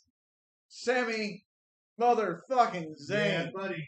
I saw a WWE set press thing for an article about next week's SmackDown, and it's like, what happens next in the story of Sami Zayn and the Bloodline? They literally put Sami Zayn's name And just above the Bloodline. Just put the stamp on it. He runs into Ricochet and Madcap in the back, and they're giving him shit that you may think you're part of the Bloodline. Everybody knows you're a joke, and out of nowhere, Solo swipes him out. Well, remember, too, what was it last week when Solo was Yes, leaving? And yes. it was like, Sammy, you coming? Like, Yeah. Solo's there to elevate Sami Zayn. Yeah. which And I is love very cool. the special Yeah. high five and shit between him and Jimmy. And if you missed the segment, let's talk about the segment a little bit, Yeah, because yeah. that was the best part. Sammy comes out to the ring with the Bloodline wearing a Bloodline t-shirt. And Roman immediately goes full Roman heel, take our shirt off. Why you wearing our shirt? why you wearing Bloodline And shirt? they continue basically berating Sammy a little bit. Tells Jay to rip the shirt off of him when he doesn't And want to Jay take it was off. And more Jay- than happy to do Jay it. ripped that clean. Yeah. I mean, just like a TikTok video. Just It back. shredded. And so there you see Sami Zayn exposed, shirtless, looking slightly upset. Jay in the and corner afraid. smiling. Jay smiling. And then Roman says, I wanted you to take that shirt off because I got you a new one. Now here's something everybody missed, I think, initially. He was holding that shirt in his hand for the entire The promo. entire promo. And it wasn't a red herring at all because he was distracting everybody with his with his promo. Not one person was like, he's holding another shirt. Everybody was thinking, oh my God, they're going to beat the shit out of Sammy. Oh, And I knew then- he had another shirt. And then he's like, because I got you the new one. I figured the shirt that was in his hand was going to Solo. Which, That was here's almost like an old school NWO thing. here's an interesting part to that, though.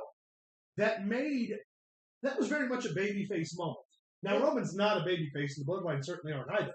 But it was very much a, Well, look at the smile on his face Yeah. in the background. again, we can't talk about That's a enough genuine smile. how, like, Sami Zayn is the hardest working guy on Well, and SmackDown. here's the deal. The best part is once he puts the shirt on, you see Jay Uso just kind of sink back into the fucking Yeah, I wish you ring could see corner Jay's with the face most there. hated look Yeah. on his face. Disgust. It's gonna get good. It's It gonna really get is. really good. And we've talked about before how, like, they're going to introduce Kevin Owens into it at some point. When the Bloodline does eventually turn on Sammy, they're going to have a buffer there. But honestly, again, Sami Zayn, SmackDown delivers again, week in, week out. Yep. Honestly, Sami Zayn could take the belt off of Roman and no one would be mad. Nobody would be mad. Nobody would be mad. If they built it long enough and they did it the right way, that's a fucking payoff worth watching the pay. Oh, yeah. I'm sorry, a premium live event.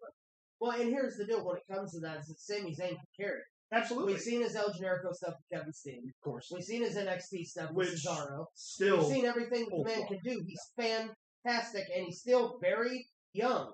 He's experienced, but he's young. Here's another cool thing about the Bloodline situation. With Solo Sikoa now in the mix, there are 2 other singles titles floating around that they don't have right now. The U.S. title and the Intercontinental title. Who's to say we don't see Sami take one of them and Solo take the other, and then they really have a monopoly. Especially if It happens. Sasha and Naomi come back and they join the ranks, and then you got the women's tag team titles as well as the women's singles titles. We could see all the way up to WrestleMania with the Bloodline holding every belt in the company. Yeah. And losing all in one night. And losing all in one night at WrestleMania. Well, 2 nights. 2 nights, yeah. But still. The All first right. part of the bloodline would fall the first night, second would fall the second. Correct. All right, so that's your Bloodline update. I do believe we've made everybody wait long Update. enough. All right, it's time to get Let's this get into game some- on the way. Okay, That's a lot of we're candy. going to Who start won last out. week? Did you win? I think you won. I won last week. I believe so. Pulled it out by the very end. We're tied. All right. Up first, tomorrow, What the hell? we have the Empress Nobody is ready for for Asuka. Asuka, who is just my favorite. My leg you're rubbing. Really wish you wouldn't do that. Just That saying. was fucking perfect. I'm just saying. I Thank you really so wish much. you wouldn't do that. I'm going to take Asuka's a little older. I'm going to say 40. That's my. I'm gonna say not quite 40. I'm gonna go 38.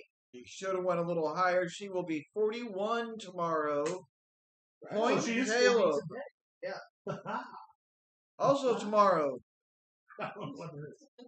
Buddy Matthews. Hey, Buddy Hey. Matthews is 37 years old. Buddy Matthews is 37 years old. Buddy Matthews will be 34 tomorrow. Damn. Wow. Damn. Wow. No point. That's On the 20th, That's the sweet spot. Yeah, 34 right to there. 45. on the Holy 20th, shit, it's Steve Blackman. on the 28th, One of the Off craziest, guard, man. one of the most genuinely, legitimately badass dudes in wrestling. Okay, And when he- I think of Oh, Steve oh, Blackman, not the cheese. other than the head cheese, Thank you. is him claiming behind Shane McMahon at the SummerSlam Titan Tower and taking that kendo stick and hitting him, and McMahon just Huff it out. free falling off the fucking Well, top of the remember thing, his introduction. He had the Santino introduction where he was a mark from the crowd. Yeah. Who came in and helped. and then he would come into that. Yeah. And had an Swinging things. incredible run with Ken Shamrock in the pit fights and the mixed martial arts style matches. The Lethal Weapon Steve Blackman will be 58 years old. I'm saying 59 because I think he's a little older. he is a little older, but even a little more older, he will be 69 Oh wow! Holy on the shit. 28th. He was old when he Steve first Blackman started. is almost 70 years old. Yeah. That's Don't worry insane. about that, Max. Actually, you know what I'm going to do? Keep going. I'm going to put something in front of that sensor. Keep going. All right, on the 29th, I don't know we'll if it'll have work, the couple, starting with Tajiri. Yoshihiro Tajiri, the Japanese buzzsaw, made his American debut as a member of ECW. Yes. Was brought over from what the former. He never wrestled in New Japan. He wrestled for the former. Wrestling Romance. Yes, Wrestling Romance, and then he was a tutor of Muda's dojo. Yeah. Made an incredible run in ECW. Did not get the featuring that I always thought that he deserved in the WWE. I always remember him in WWE with William Regal. But one of the most entertaining tag Oh teams yeah, ever. 100%. Also, had a career renaissance. I think 3 years ago when he did another American He tour. just with Impact. He just showed up this year. Yeah, on Tajiri's Impact, killing it. so- He's older. I'm going to say Tajiri's 61. I'm gonna go 63. No point. Tajiri will be 52 Wow. on the 29th. Wow. 52. Yeah. Wow. He would have been what? Yeah. Because that means in ECW he would have been like He was brought in with Rhino and them at a very young he'd have age. been like 19 in ECW. Yeah, he'd been a young boy. Well, maybe not, but still 22, 23. Yeah, even young boy. Jesus Christ. crazy, He yeah. always looked like an old grizzled He Japanese still ain't changed much. Damn No right. more gray hair. 50s. Pretty much it. Also tomorrow, or on the 29th, I apologize. We remember. No, that's not right. Skipped one. Might have went in wrong. That happens. There it is. Candice LeRae. Ooh, Candice LeRae. So say we remember Mrs. Sameface. Mrs. Sameface, the wife of Johnny Gargano, a notable indie star before her time in the WWE, notable NXT superstar. She was also one of the Ring of Honor Women of Honor for a short period of time. Candice LeRae's 36 years old. Well, I was going to say 37, but she's older than we think. Candice LeRae will be 37 years old. 37. Ha! Daddy's on fire. I mean, she would be 36. Then on the 30th, go back to that, Johnny. Now, That's right. We remember Chris Von Erich, 1969 to 1991. one of the storied sons of Fritz Von Erich Actually, Chris was the not actual not actual son of the Von Erich. Yeah. But a member of the Von Erich family. Yes. He was basically what Arn Anderson is to the Anderson family. He was given the last name by Fritz Von Erich. Yeah. After Because he looked just like him. David died. Yeah. And was brought in to fill the other fill spot. that void. The Von Erich family was the head of the Texas territories during the territory days. They were Texas. Them and the Freebirds had one of the. If I always say that the Rock and Roll Express and the Midnight Express were like the number one tag team feud in wrestling. People can say what they want The Von about Erichs and the Freebirds are number 2. People can say what they want about Flair and Kerry Von Erich and the match for the belt, and everything. But the most over storyline there was Kerry and not Kerry and Flair. It was Kerry and Michael Hayes. He was the ultimate heel for Texas wrestling. Yep. That's a shame though, man. All them Von Erich was missed. Talk about a wrestling family that there's no wrestling family that's been saddled with more tragedy than Von Erichs. That's true. Such a shame. Having the unfortunate sharing that birthday. Yep. It'd be Candice Michelle. Ooh, Candice Michelle. Winner of the first Diva Search. Second Diva Search. Christy Hemme was the winner first. Yes, second. Let's see. 42. 43, because I think she's a little old. 44. Yeah. I was thinking another point, Caleb. It's 4-0. We have one last wrestling birthday. All right. Hey, Hector Guerrero. That's right. That is not Gomez Adams. No. No, not even close. Hector Guerrero was the head of he's the uncle of Eddie Guerrero. Yes. And the uncle to Chavo, one of the heads of the Guerrero wrestling dynasty from Mexico. Was one of the first transitioned actually out of wrestling to be a promoter, along with Eddie's father, who started out as a boxing promoter and then transitioned to wrestling, and then was a commentator for years on the American side. Has worked as an ambassador for Mexican wrestling and has worked as an ambassador for the Mexican government.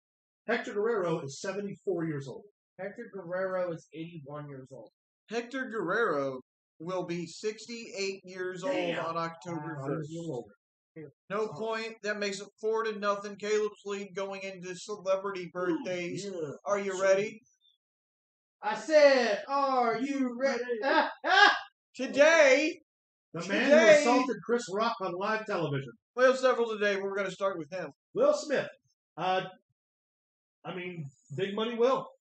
Blockbuster after blockbuster after blockbuster. Labor Day, 4th of July weekend was literally Big Willie weekend for years in Hollywood. Has produced more with the exception of, I think the ranking goes Samuel Jackson. No, now it's Harrison Ford again. Harrison Ford, Samuel Jackson, one other one, and then Will Smith, like the top grossing stars in Hollywood. What do you think his birthday? What do you think his age? He is 54 years old. I was going to say 55. Well, he is 54 years old. 5-0, Caleb. Also today, we had 3 more today. Hey, Donald Glover. Yep. That's his rap. That's his rap name. Yeah. Same person. Yeah, Donald Glover. Older than you think. Yes, very. Started acting at a very young age, transitioned into rap Well, I started rapping first. I started producing music first. Yes. That's how we got into acting. He's also a hell of a stand-up comedian. Yes. Yes, he's he was hilarious. on Community. Yeah. He's For a also long in time. Spider-Man. Was in Spider-Man. Yeah. It was talked about being Miles Morales one point in time, but they didn't pair him well with Tom Holland's age of Spider-Man. Older than a lot of people think he is. I'm going to say he's 36. I'm going to go But I with... think he might be older than that. That's my guess. I'm going to go with 37. Good call. He is 39 39. today. Hey, Look, on the guess board, what on on the the board? Let's see. So that's around sound. Two more today. Michael Madison. Michael Madsen, that's right. What was your introduction? What's the first thing you remember seeing? Reservoir Dogs, baby. Him dancing, cutting that dude's ear off in that chair. You know what? That came out before what I was thinking of, but I didn't see it till that's not the first one that I saw. What'd you say? What'd you know? My introduction to him was in Free Willy. Yeah, Free Willy. He played the stepdad. Yeah. I totally forgot about Free Reservoir Willy. Dogs, right? Did you know that his character in Reservoir Dogs is the older brother of John Travolta's character in Pulp Fiction? Yeah, and did you know that the guy that he killed in the chair, originally in the original screenplay, was supposed to kill him? And when they hired the actor and the actor kept on the set, Michael Madison was like, "I'm not being killed like that." Did you know? Did you That's know true actually story. that in Free Willy, the reason that he did take in the kid was part of his parole from Reservoir Dogs. Oh, I see. Is that what it was? Now we're just mixing all. Did he come back and get the kid though when the Angels won the pennant? That was a completely different movie. Was he the dad? No. Fucking. No, Seriously, no. no, he wasn't. Anyway, how old is he? How God, old? I don't have a fucking clue. 74. Yeah, nah, 75 because I don't know. You both overshot. He's 65 today. Okay, great. Michael Madison. One more today. Hey, Luke. It's the voice of the Joker. Hey, kids. It's Mark Hamill. Mark Hamill, obviously Star Wars goes without saying. Storied voice actor, was the voice of the Joker, was the voice of the Hobgoblin in the Spider-Man animated series. He was the Commissioner Gordon role in a superhero movie called The Guyver. He Which was was fantastic. also in the second season for Nightfall, which was a show that was produced specifically by the History Channel. I should He's also also the voice of Skeletor in He-Man Revelations. also clarify that that's an old picture of Mark. Oh, is that? You think? I couldn't even begin to guess how old Mark Hamill is. I'm going to go with 78. 71, because I think I'm going to say a little younger. 71 years Oh, old that was today. yes, that was just a yes. I can feel that on my lip. And we And have that is still my leg around. a couple to remember Yeah, but I'm not using my coming hand. up on the Hey! 26th. On the 26th, we Salt. shut up. Oh, it's a pepper. Pepper. Only 'cause it's Yeah. for the spice. Go ahead, I Max. hate my job. No, you go bluff me. Oh, we have a couple to You're remember. contractually obligated to love us. Right. Damn it. You're As right. long as them checks keep rolling in, that's A couple to remember. We're going to start out. We remember the great Olivia Newton-John on the 26th, Yes. 1984. Just recently lost her this year, Sandy, 2022. my first childhood love. She finally made the theory on Grease reality. That also is a old picture. Why would you? Ew. Too soon? Or are you going to use the new one? It's just a box. I can't believe you just said that. I can't believe you just said that. Speaking of You better shape up. speaking of things you leave in a box, we're also going to remember on the 27th. My fucking hero, Meatloaf. That is a picture of him playing Eddie in the Rocky Horror Picture Show. The character that I Leftover have Meatloaf. played 6 times and am reintroducing this year at Rocky Horror Picture Show. Here, okay, we have a little confession right here. And as soon as that picture popped up, you were going to be like, "That's what I'm playing." That's actually exactly why I used that That's specific picture. One of my just to talk about how much I love his performance, and not only that, but his music as well. The first time I ever played Eddie, Derek, the director, came to me and was like, "It's totally okay if you don't get all the words." And I was like, "No, I'm going to get all the words because Hopatoo's a fast song." Yeah. And he's like, "Caleb, there are people on the Australian tour who can't get all the words. It's going to be fine." And I was like, "Well, fuck yourself. I'm going to get all the words." So while I was doing research for Rocky, there's an interview he did for a British television show, Black and White, where he had the exact same conversation with O'Reilly from Rocky Horror Picture Show when they first came off of their Australian tour. And they went to Meatloaf, and he was like, "It's totally okay if you don't get all the words." And Meatloaf was like, "Fuck yourself, I'm going to get all the words." And he did. And ever since then, my appreciation for him just fucking skyrocketed. Also, he's in that club that you don't talk about. No, was just about to go there. Thank you very much. Also, fucking Bat Out of Hell, one of the best Dude, one of albums the greatest ever albums of written. all time. Doing That was bad. That was Bad Out of Hell too. Yeah. Paradise was on the Paradise, yeah. Incredible. What a talent. Yeah, I loved Meatloaf. And also, Everything. Do you like meatloaf with ketchup or? Barbecue sauce. As long as it's not overcooked and dry. What? Mark, you make this? I don't have time. Anyway, That's right. let's move on. Let's move on. On the 29th, we have a couple birthdays.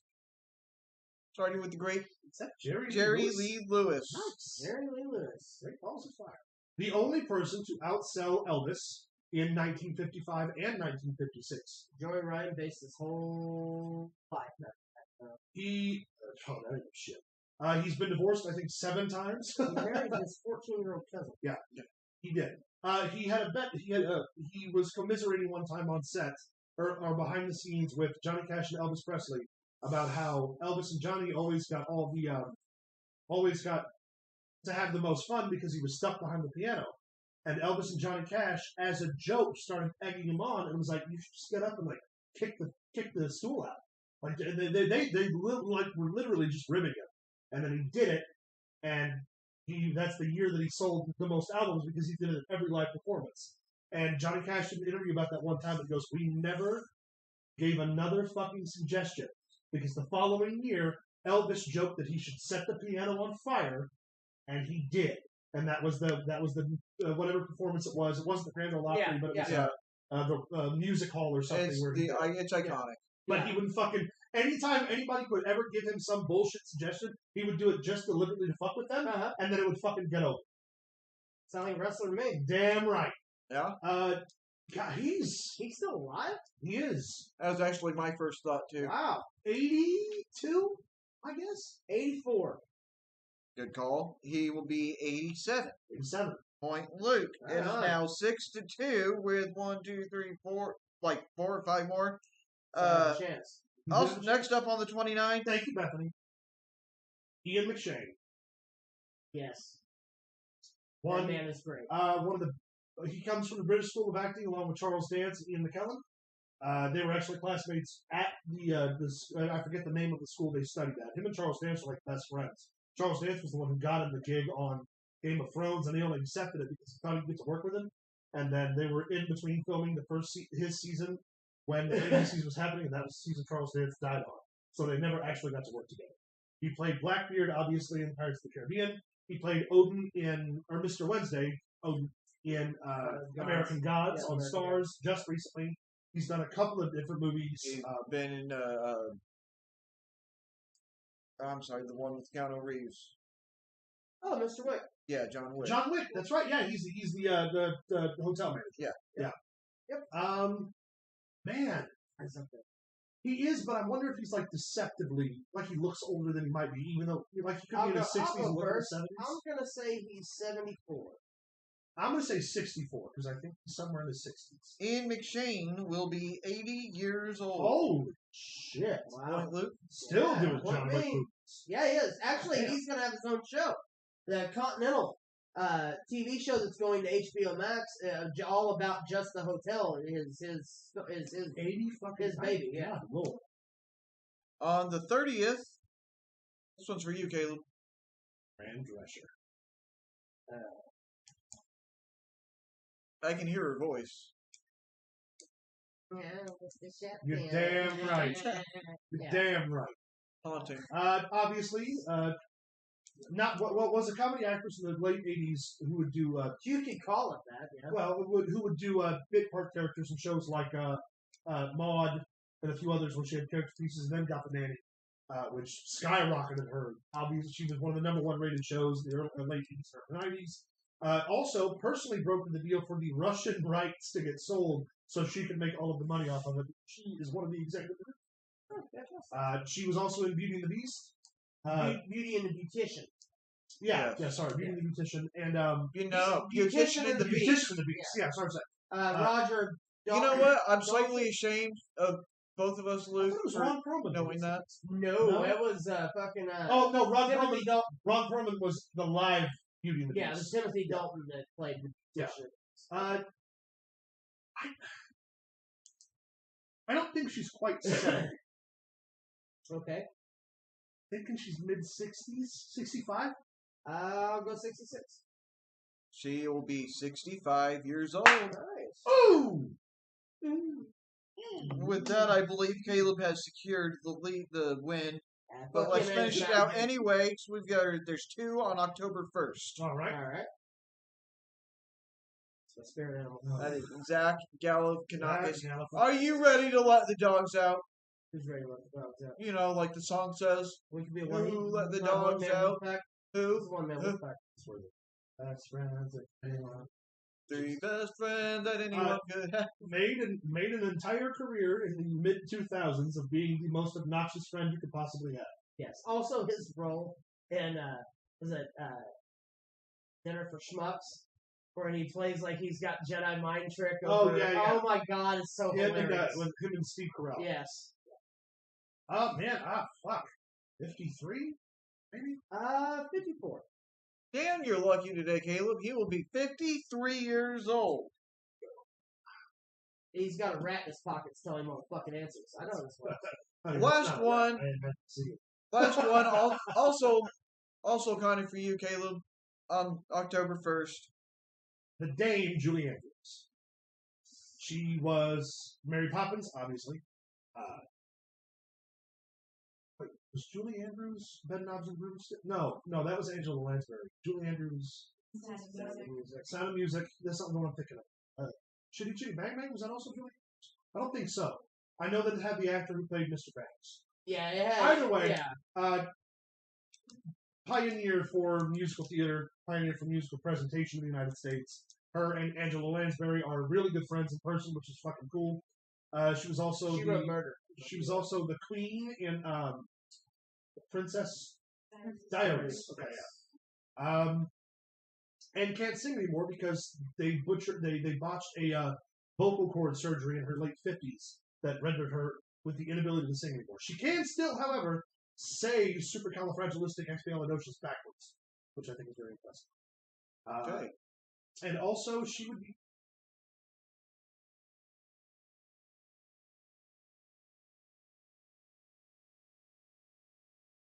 '82, I guess. I'm going to go with 80. She will be 87 years young. Nice. Caleb wins with a score of 9-3. I think that's the biggest lead you've ever gotten out of there. I'm going to borrow your sister. My dick in I'm your borrow hand. your sister's Is that what that is? Why is it slimy? I got excited. Fred Drescher and Julie Andrews in the same episode. What was I supposed to do? I'm surprised your fucking head didn't explode. It did. That's what that spot is. You left that one a while ago. That's what she said.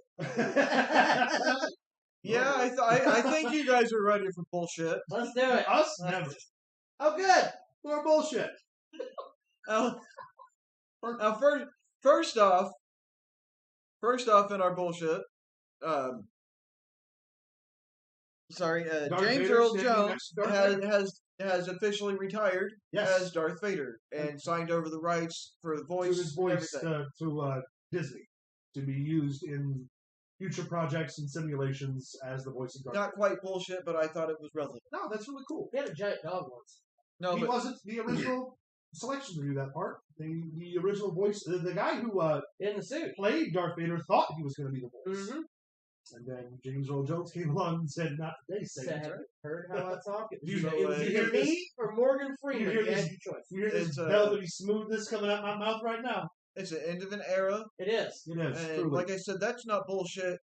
But this next one is. Oh. This was actually sent to me by one of our viewers. Can you read that?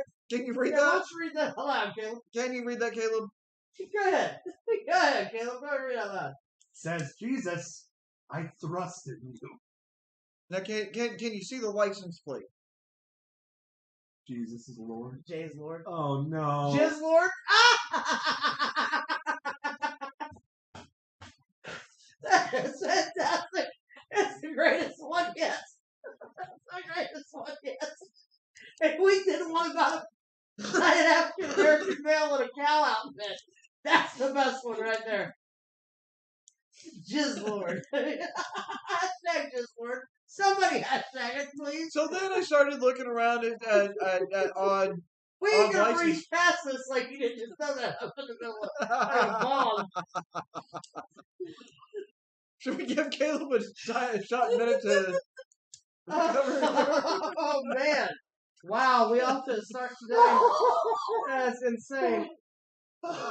Sorry, Bethany.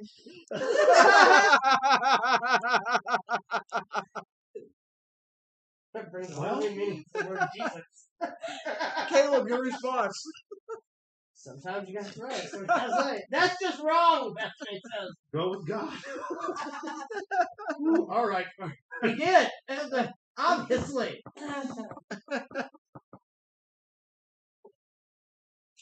But the question is, could they taste it? It's also a really good question. Alright, let's see what we got next. All right, no, that inspired me to find some other ones. So I came across this, and I just found it really awesome. That's it. That's all right. That's really cool. Vlad the And Impala. that's a California custom plate, so you know it had to cost a ton of money. I thought that was great. So do the rest of us, Bethany. Yes. And so then I got to looking around at odd shit, and I came across something else. How did? You ever hear that phrase, secret squirrel? No. Yeah. Yeah. Well, see, here's the thing. I find a lot of crazy shit, right? No. So, it sounds like paranoia, but the Iranian intelligence agency captured a squad of 14 squirrels with alleged high-tech gear on them and detained the whole group. They accused them of spying on the nuclear power plant where they were caught. This is not the first time an animal has been accused of spying. A vulture was caught by Saudi authorities for spying on a. You having a stroke? I'm sorry, you cut off there. Three. Oh, Hands up! Hands up! it was caught for spying. There was a cat that was accused by Brazilian police when it tried to smuggle illegal goods into a prison. A cat.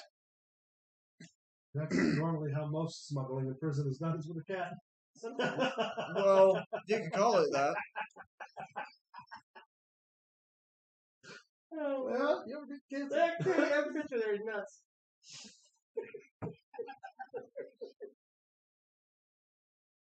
You're welcome. Just word. Get the tattoo on my neck. I'll take you home. Just some poor Christian woman driving a Subaru. The crazy shit people do, right? Yeah. Yeah, Something else, here's something else that I Sure. came across. right. Do you know that wine is radioactive and can't be sold unless it's radioactive? I did not know I that. didn't know this.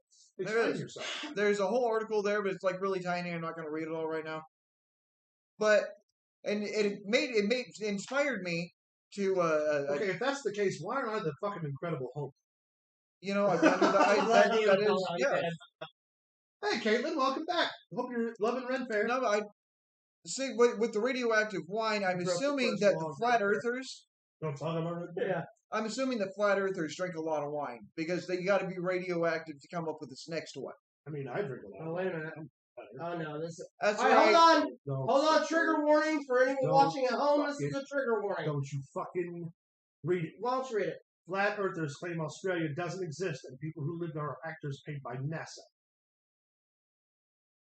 We'll let you unpack it, John. Go ahead.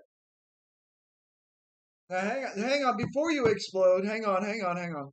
Because the article that I read went on to explain that anyone that has ever been there was either, like it says, a paid actor, or they were dropped off on a tiny island off of the coast of somewhere, because the pilots were paid and in on it too.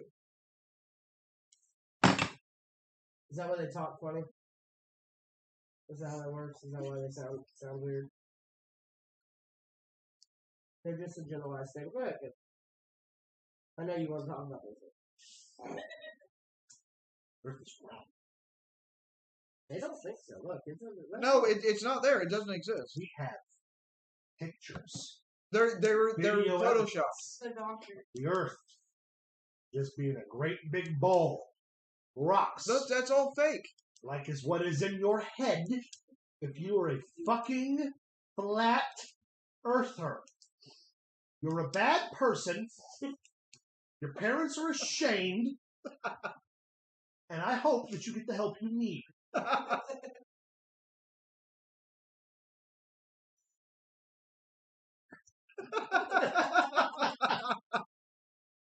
Oh, come on, man. Don't be so flat. Come on, baby. How fucking stupid do you have to fucking be? So I actually I know a lot of people. Every goddamn fucking brilliant mind in the country, on the planet, in one fucking room. They got you're a smart motherfucker. Come to this room, and you're going to talk to this other smart motherfucker. And every single one of these really smart motherfuckers just determined through video evidence and through gravity and through geological science that the Earth is in fact a giant fucking sphere that rotates. And then you are going to be so self-fucking unaware that you're going to postulate the idea that the Earth is flat simply because you have nothing better to do with your time than be a dumb hippie. I hate you. Yeah. These are the same fuck. These people have children. These people are parents. Some of them They do. go to PTA meetings, Ovulating. and they're continuing this fucking progeny of stupidity. You know what? They're making more of them.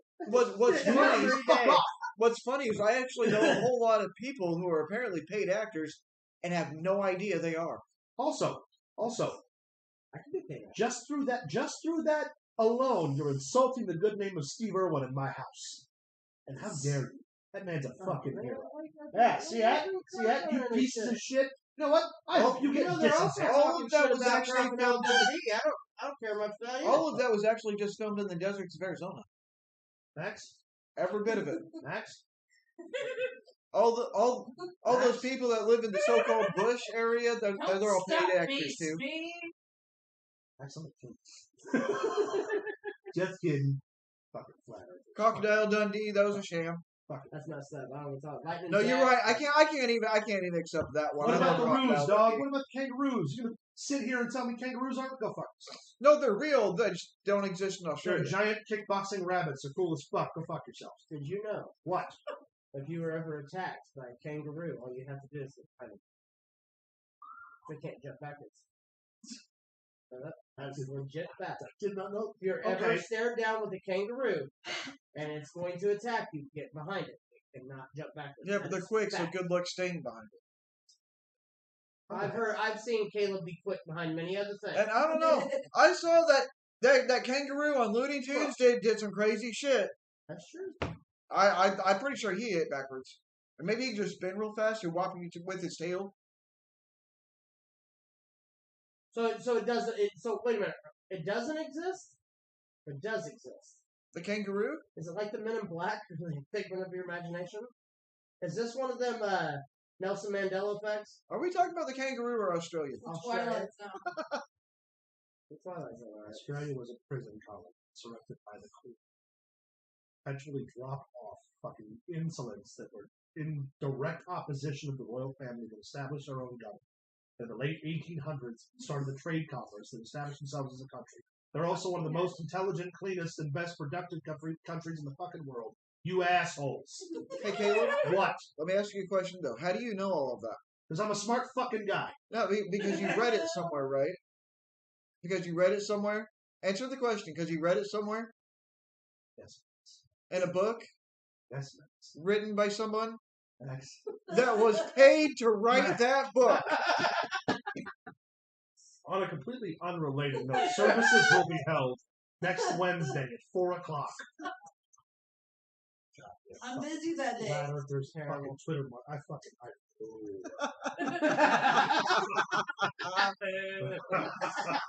I need people wonder why I got a fucking heart condition. It's not the drinking and smoking. It's stupidity that I'm surrounded by. Me too. Technically, you're not completely surrounded by it because it's flat. You're just on the same playing field. I'm going to put this out in your mouth.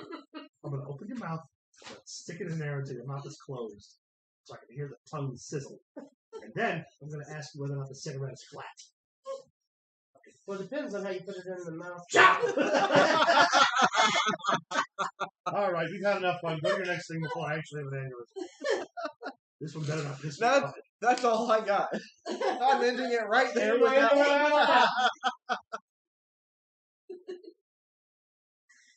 How you feel? Violent. It happens like it's I feel like my cardiologist is going to have a big speech for me about my heart rate come Monday. So what the hell did you do Sundays? Don't worry about it. Don't worry. We don't talk about Completely off topic question. What shape do you think the Earth is? Bethany's comment down there. Bethany says, the flat Earth people may not all have children. They might be the same gaming brony virgins that live with their parents. Aww. I drive around in automobiles, license plates, and jizz lord. Jesus, I'll thrust in you. I'll do it once. All right, is that the end of this? Are we done now? No, I'm done. Tremendous. I think there's still more bullshit, but I'm done. Oh, there's definitely more there's more bullshit. bullshit. All right, so in the interest of my own self-preservation, let's go to 5 questions and we can shoot to the end of this bad boy. 5 questions. I swear to God, it better not be about the Earth. It better be about wrestling. 5 questions. Yeah. That's all you get. I have a real serious one. But how do you know it's round? You know that scene in Superman where they show the phantom zone floating around in space like a mirror, just flat and rotating through space? That's where the Earth is. Flat. There's people on the opposite side of the Earth that we have no idea We have about. never We moved can't on get from the J-Lord car, ever. Ever. Gravity or electricity principles. But how do you know for sure? there. They don't You need any can't prove principles. that. This ain't no high school. You can't prove that. I just want you to know. I want you to know when you go on your hate-filled rant that I was on the same page with you until you touched my leg earlier. All bets are off.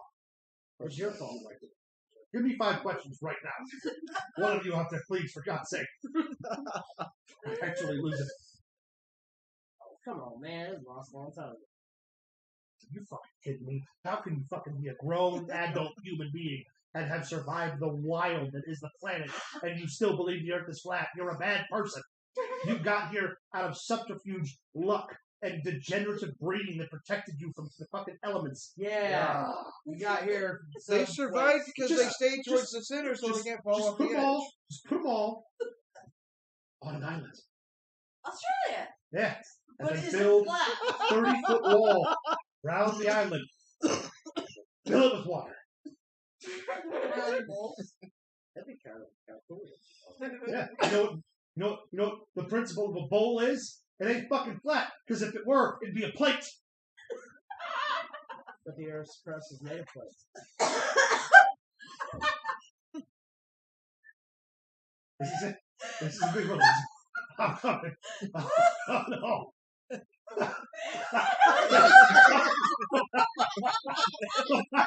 I'm just saying.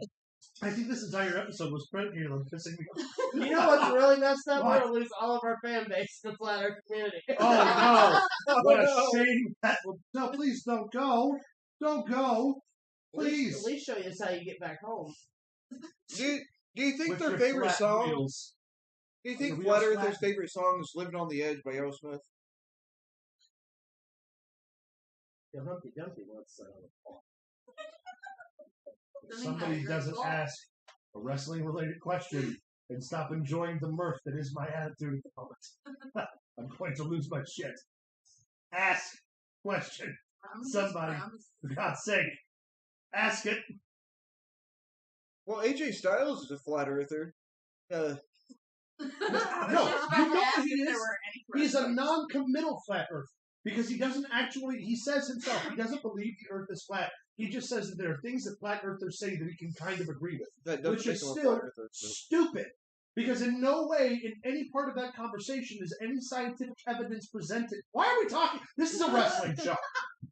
But All right, that so if is you built wrestling. a wrestling ring I'm in the middle, smack the shit. and then you put an excessive amount of sand down, could we shove that wrestling ring off the side of the Earth? No, because there is no edge of the Earth. All right, as long as there's No, no it doesn't work man. because you can't breathe in space. I couldn't really write that down because I don't have my green crayon. Do you know why you can't breathe in space? Because there's no oxygen. Hold Duh. That's right. And do you know why you don't Unless- go to space unless you go up? on. Because the Earth is fucking round, Max. Well, No. hold on, but isn't it the same thing? Like he said that there's no oxygen in space. But if the Earth's flat, couldn't you just get under it like if you tipped over in a boat? That's The what I'm ocean, could you saying. breathe from under That's why I said there's a whole Wouldn't it be other air side over there. There's a whole nother bunch of people that we don't even know about because we can't get there. We got to figure out a way to slingshot around there. Yeah, and you know what's neat about those people? Even those people know the fucking Earth is round. But do they? How can you prove that? I tell you what, if you have any questions, you can also reach us on. Where can I reach us, yo? We all know the Earth is round. Oh, we have it. Solid. Because there's more Lizard people that live there. But the moon landing is We finally Okay, have a wrestling that- question, Caleb. That there may be some validity to. I don't say I fully subscribe to that idea, but I can completely understand how it could have been fabricated. And given the reality that it could have been fabricated, you have to consider the possibility that it was. While it wasn't, anybody who believes that, I don't immediately discount. But if you're a flat earther, go fuck yourself. You can find us But on it's Facebook. okay to believe in the moon people. Oh, no. We do finally have a question for you We there. do. However, We're gonna end it up. find us at facebook.com/Pro Wrestling Throwdown. Follow us on Twitter at Pro Wrestling TV. Send us an email at prowrestlingthrowdown@gmail.com. Follow us on TikTok at Pro Wrestling Throwdown1. You can also find us at streamlabs.com/Pro Wrestling Throwdown, where you can access our Merch store! And over at the merch store, you can find all sorts of cool Pro Wrestling Throwdown goodies. We got stickers, we got magnets, we got stuff, we got koozies, we got more stuff. We're We're gonna have the Pro Wrestling Throwdown globe here eventually, but you're gonna be able to fit it flat on your table. It's called a map. Some people might call it a mouse pad. We'll go with globe. It's cool. buy our stuff. The question we're ending on today, Yeah. because I thought it was going to be a flat puzzle, so it was more accurate. chicanery. What is your favorite wrestling moment in WWE history? Not match, Moment. moment. Max, you got one? One overall, not right. Well, give us a favorite of yours. A wrestling moment you'll never forget. Well, some of my favorites always surrounded Stone Cold. Okay. Give us one Stone Cold memory you love. The filling of the Rock's car with cement, the monster truck, the smashing, I believe it was Vince's limo. Yeah, the beer truck. Or whoever, the beer truck. Beer truck, yeah. The beer truck song. Yeah, the story of him telling about driving the monster truck down to the ring. And talking about how he Oh, that song was- he said he destroyed half the set with that truck. Yeah. And it's if you haven't ever seen any of that, You should YouTube it. You really you should. definitely need to find it. All I remember was D'Lo Brown flying through the air. Yeah, that was driving the D'Lo pickup. Brown. Drove the pickup truck down to the ring. Yeah. Hits the ring. The entire nation is in the ring. He jumps out, climbs on the hood of the truck, steps through the rope, immediately hits D'Lo Brown. D'Lo Brown flies over, and in the interview, D'Lo even says, "All I remember is Stone Cold hit the ring, and then it was D'Lo Brown flying through the air." D'Lo Brown, and shattered the hell out of that truck. Big Bad John, favorite WWE moments? Those were okay. Let's see.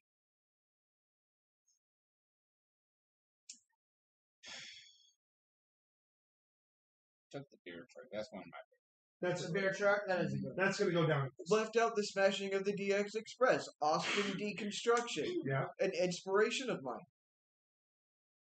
Oh, boy. I have to say my favorite WWF was the night the Wars ended. Yeah. When Mick Foley won the WWF Championship on Raw I after knew you were going to say that. after Eric Bischoff was like, "Hey, don't worry about changing the channel over there. The guy that wrestled as Cactus Jack who couldn't draw flies here is going to become their world heavyweight champion." And Tony Schiavone said unceremoniously directly after that was busting seats. And then 8 million people simultaneously switched over To and watch changed Mick the Foley night win of the war. Mick Foley won the world title from The Rock. No, yeah, from The Rock. Yep, thanks so much. Thanks to Stone Cold and the intervention of DX. And Mick Foley's promo afterward when he said, "Yo, Adrian, I did it with The Rock." Yeah, his a lot of people such a don't great- give that moment as much No. history as they should. That's the night the war ended. Another that's- moment in my mind is Rock, "This Is Your Life." Yeah. Oh, that'll never be replicated. They tried to replicate it in so many They ways. did but it with Paige, and it was fucking terrible. It's one of the best things because they were given X amount of TV time and they thought there were a lot of. Keep in mind, this was a period of time where the ratings were most important, and they were given like a 20-minute segment with no wrestling, And they went 40 minutes. and then went 40 minutes, and it was one of the highest rated segments. Well, and the thing is they told him, "Is like, just do what you do." And then afterwards, Vince McMahon was very uptight about it. He's like, "Yeah, it's too much time. You went too long." and Blah, then blah, blah. and And then when the the ratings come came out, out. they're like, "Oh, we went too long, huh, Vince?" Yeah. Greatest rated segment in the in history of the Raw. history of Raw. Yeah. My favorite WWE moment is always going to be the end of the Ric Flair Shawn Michaels retirement match. Yeah. When Ric Flair's on his knees, tears in his eyes, he's got his hands up, he's saying, "Come on." Shawn Michaels looks at him, says, "I'm sorry. I love you." Super kick pin. Shawn goes to hug him. They both cry in the ring. Fucking. That's what that What was it? There it is. Fucking drama, baby. There it is. All right. One more time. There it is. All right. That ends this cavalcade of nonsense that was Pro Wrestling Throwdown for the week of September 25th, 2022. Do not forget to find us at facebook.com/Pro Wrestling Throwdown. Follow us on Twitter at Pro Wrestling TV. Send us an email at prowrestling@gmail.com. There's Find us some on more TikTok. shows. There's more shows being worked. Yeah. More episodic shows with the same but different hosts from time to time. You'll see a whole bunch of new stuff. Oh coming yeah, soon. we haven't even talked about the new plans that we have going forward with the First, extra we got to get it all flattened out. Yeah, we gotta make sure everything's in a row so we don't fall off If the edge. you're interested in being the in-studio producer for Pro Wrestling Throwdown, send Luke a text at 618. I've From already said too much. From us to you. That's my leg again. Keep it in the Keep ring. the world Keep turning. it in the ring, Caleb. Keep it in the ring. Not my knee, not the pocket. Keep it. Is that my wallet? End this match.